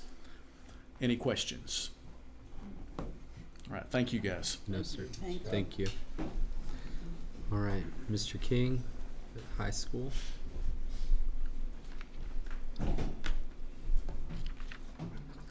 All right, our campus leadership team met and analyzed our needs. As you know, every year we tweak it and change it just to make sure we're up to speed with the district's plan.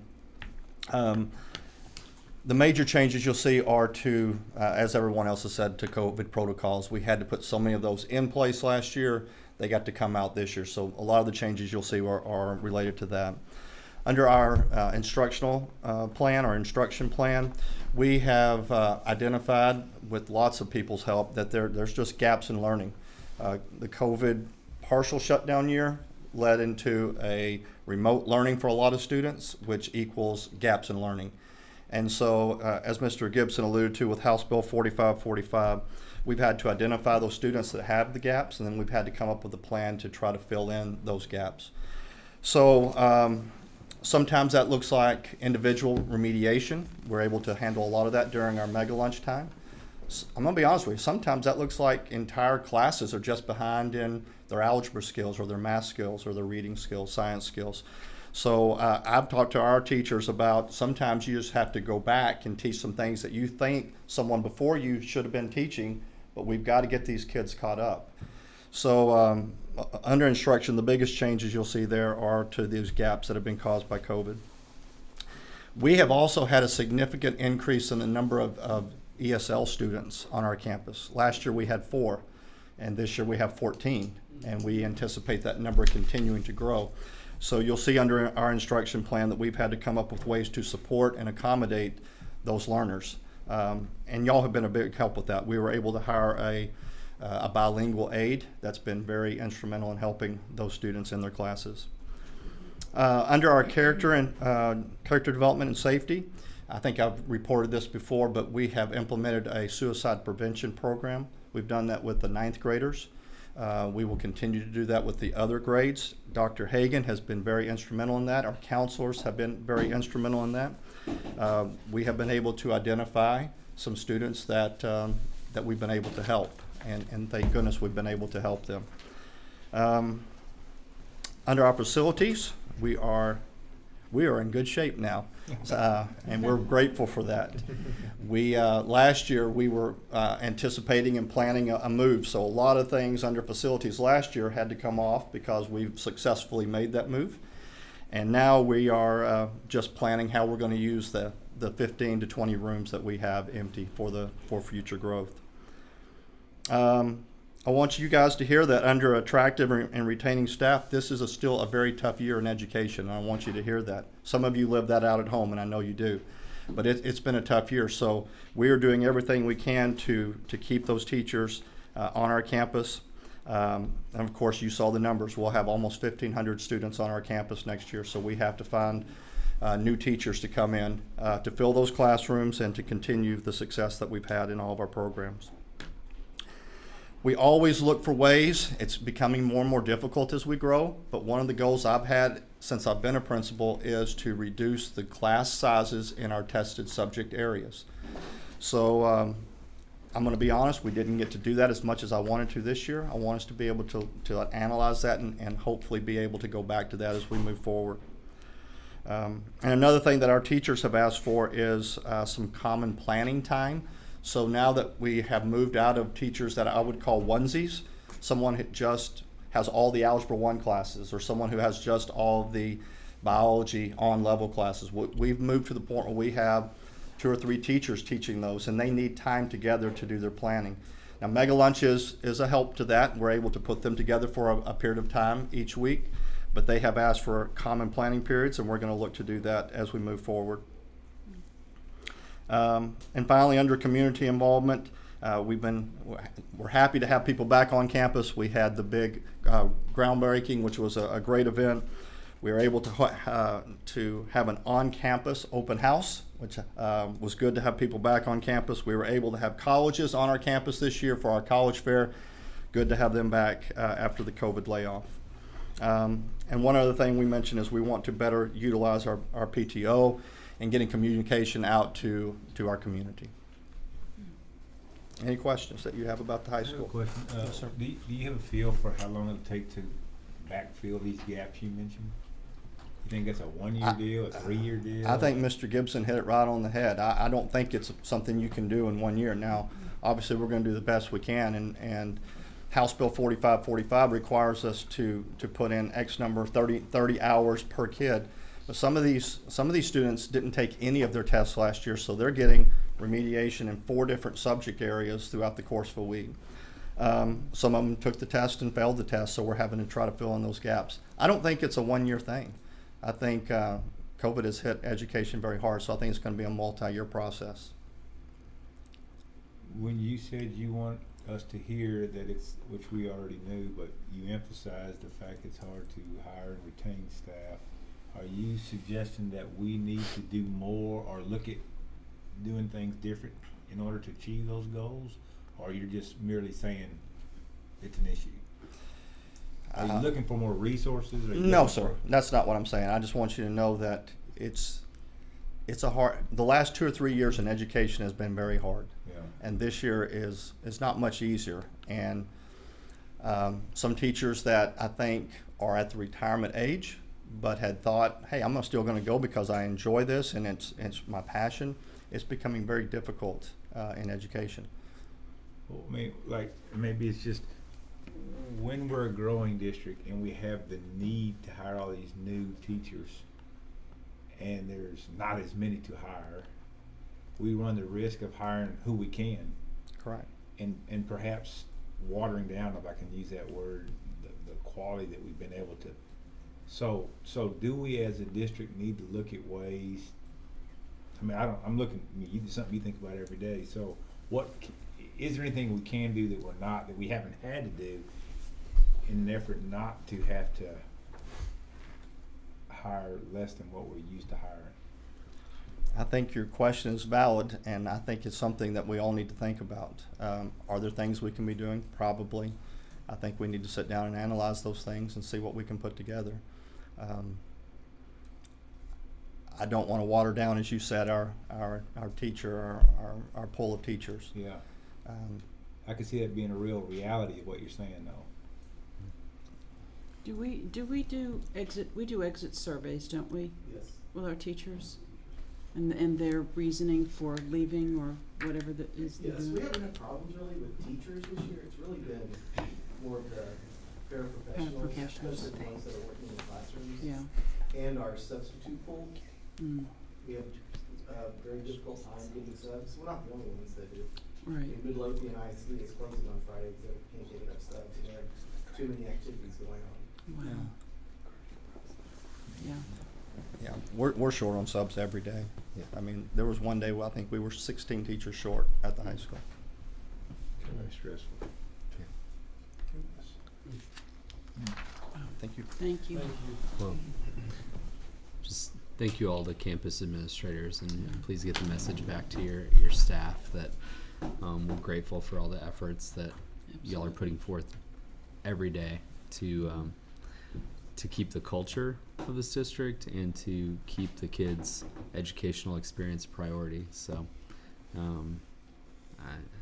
I know firsthand like the countless hours y'all put in, and just grateful for all your efforts. So y'all are truly, the heartbeat that keeps things going. So I appreciate it.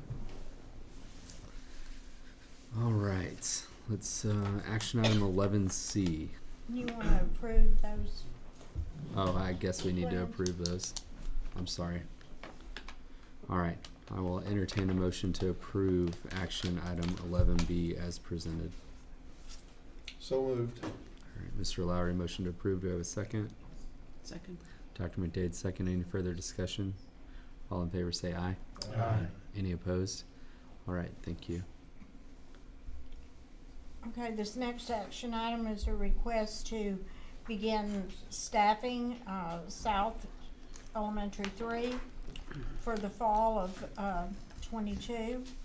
And the two positions that I'm asking for in this action item are a reading specialist and a math specialist, based on the idea that posting and hiring these positions early will be advantageous to the process of working out the transfer and additional hires for South/Elementary 3. So that, let's just say that someone was hired from maybe the current 5th grade. We have 15 teachers in the 5th grade, and let's just say one of those was hired for the reading specialist or the math specialist. Then that changes who would be relocating to Hilltop or who would be relocating to West. So it will just be very helpful to go ahead and get a start on this, as well as that person working with the other, they would stay in their current job, but as well as that person working with the other campuses and the principal to set up plans for South Elementary. So it's a request for 2 positions for next year, from next year's budget. I'll entertain a motion to approve action item 11C as presented. So moved. All right, Dr. McDade, motion to approve. Do I have a second? I'll second. I'm giving that to Mr. Hawksworth. Mr. Hawksworth, second. All in favor say aye. Aye. Any opposed? All right. Does it make sense to approve the normal staff hiring for an opening of a new campus so we can get a head start on all of it, or do we do it one at a time? Well, we're doing quite a bit of this. We're working tomorrow on how many positions, we're basing this on the geocoding, but how many positions are going to have to transfer from Hilltop and how many are going to have to transfer from West. And as far as like the principal and the assistant principal and the counselor and the nurse, all of those people just get transferred. They don't interview. They transfer from intermediate to south. Because this campus is closing, there's a lot Right. less new hires that have to go on. Mm-hmm. The new hires, but we'll have those ready soon too, to go ahead and start hiring. And then the next one, D, is we need to have a teacher there at South Elementary 3 for the emergent bilingual learners. It's an ESL type position. That's another one that I'd like to go ahead and post and get hired so that we can, it just helps us in working out the transfers and additional hires. I think it And also that's a new position. We don't have a person in that position right now. it also speaks to what Dr. Bitter was saying, that getting out ahead and trying to give the best opportunity to hire the best talent for the district. So. Yes, that's absolutely true. If we can get the new positions posted, say in January, February, then we get a better pool of applicants. It's exactly true. Now, is this in addition to the current ESL teachers that we already have that? There's not an ESL teacher right now at intermediate to transfer. We have one at Hilltop that's also the district ESL person, which we will retain. We don't have one to transfer. All right, I'll entertain a motion to approve action item 11D as presented. I'll make that motion. Mr. Williams, you got it this time. Motion to approve. Do I have a second? Second. Dr. Bitter with the quiet second. Oh. Any further discussion? All in favor say aye. Aye. Any opposed?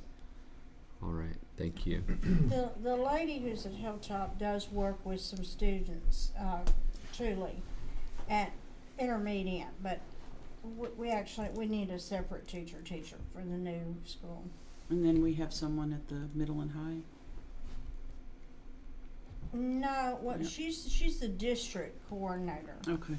but we don't really have, we have ESL teachers, but they're not full-time people. They're doing, like at high school, Mrs. Hunt does work with the students that are English language learners, Okay. or emergent bilingual learners. Okay. She has, how many periods, Mr. King? One period that she has? Hunt? Ms. Hunt, one period or two? She has Two two. periods, Ms. Hunt has 2 periods at high school. How many ESL students do you have there, roughly? 14. 14. Oh, okay, you said that. From 4 last year. Yeah. Right, Four- you had four 4 last last year, year. 14. Okay. Okay. All right, Liz, let's talk about the snowpocalypse. Yes, still dealing with the winter claims. So this action item is a request to purchase some damaged furniture items, replace those items. These are all in this purchase at Hilltop Elementary. Quite a few of these items are still in use right now, but they were deemed damaged by the storm. Either has some water damage, some metal on it that would create some rust issues in the future. So our insurance has agreed to replace these items.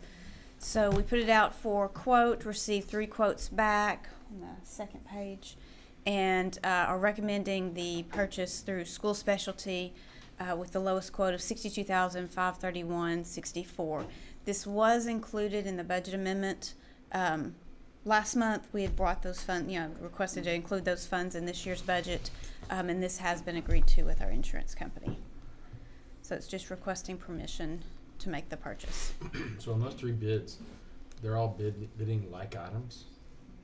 Yes. There's that much difference? Yes. All right, I'll entertain a motion to approve action item 11F as presented. So moved. Mr. Hawksworth, motion to approve. Do I have a second? Second. Is that Mr. Lowry? You gonna give it to me this time? I'm gonna give it to you this time. All right. Mr. Lowry with the second. Any further discussion? All in favor say aye. Aye. Any opposed?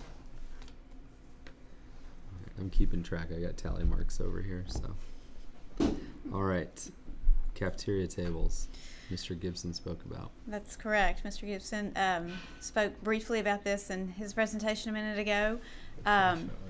So this is for the addition of tables that have seats attached. Mr. Gibson has a plan that, if you want more details on this plan, he may have to speak up on this, but basically the tables that are in there have separate chairs, and he wants to, they're also a different length and feet across, so he wants to move some of those to one side, and then add the new tables to another side, create another aisle, and be able to fit more students in the cafeteria at one time. That condenses the areas that they're monitoring at lunch.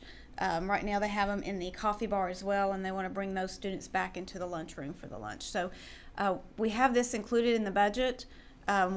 We budget every year for additional items, additional furniture items needed at each campus as those come up. And so this would be $27,535 from Liberty Office Supply. They were the lowest of the 5 quotes that were returned. Yeah, it's odd that school specialty is almost the highest one. And they're the lowest one on the others. That is correct. Okay. They don't like cafeteria tables. Any questions for Liz about this? All right, I'll entertain a motion to approve action item 11G as presented. So moved. Dr. McDay, motion to approve. Do I have a second? I'll second. Mr. Deffenbaugh, second. Any further discussion? All in favor say aye. Aye. Any opposed? All right. Thank you. Okay. Well, and this pertains to the budget amendment that talks about the buses, right? It does talk about the buses. It's the largest part of the amendment. All right. So this amendment has, I believe, 3 items on it. The largest being the adjustment for the buses that were approved earlier. There is, I believe, one other item that we talked about quite a few last month of purchases that were approved or planned, or projects that were planned in last fiscal year but were not completed prior to 8/31, and so the funds, will roll into our fund balance, but are being completed at some point during this year. We had one other item, one more purchase that we found that needed to be moved into this fiscal year. That was, I believe, will you scroll down just a little bit? One more page. Thank you. That was the amount in instruction of $14,600, and then a small amendment to the guidance and counseling function that is in our special ed department, and we have a little bit more in contracted services under LSSP. I believe Mr. Ruckles is not here, but I believe it was under the LSSP item on contracted services that was going to be more than expected originally. The 3 changes here still keeps our budget as a positive budget. And I believe I discussed this a little bit in the financial reports on your consent agenda. We are not ready to amend any type of revenue item related to our ADA or state funding at this point. Our attendance is running a little bit lower than normal. There was an announcement from TEA just recently that we may have the ability to take some later 6 weeks or 6 weeks from another year and potentially replace the first 6 weeks, which could help us. But again, we're going to monitor that and bring back anything to you in the second semester on those numbers if needed. So right now, these are just the expenditure items that we know about. Any questions on those? I'll entertain a motion to approve action item 11H as presented. I move that we approve action item 11H as presented. All right, Mr. Lowry, motion to approve. Do I have a second? I'll second. Mr. Williams, second. Any further discussion? All in favor say aye. Aye. Any opposed? Okay. Thanks, Liz. All right, we'll move on to our last action item. This is considering approval of resolution voting for candidates for Board of Directors of DCAD. I will entertain a motion to allocate all 85 votes to David Johnson. 85. Yep, all 85. So moved. All right. Mr. Hawksworth, motion to approve. Do I have a second? Second. Mr. Deffenbaugh, second. Any further discussion? All in favor say aye. Aye. Any opposed? All right. The time is 10:25 p.m. and we are adjourned.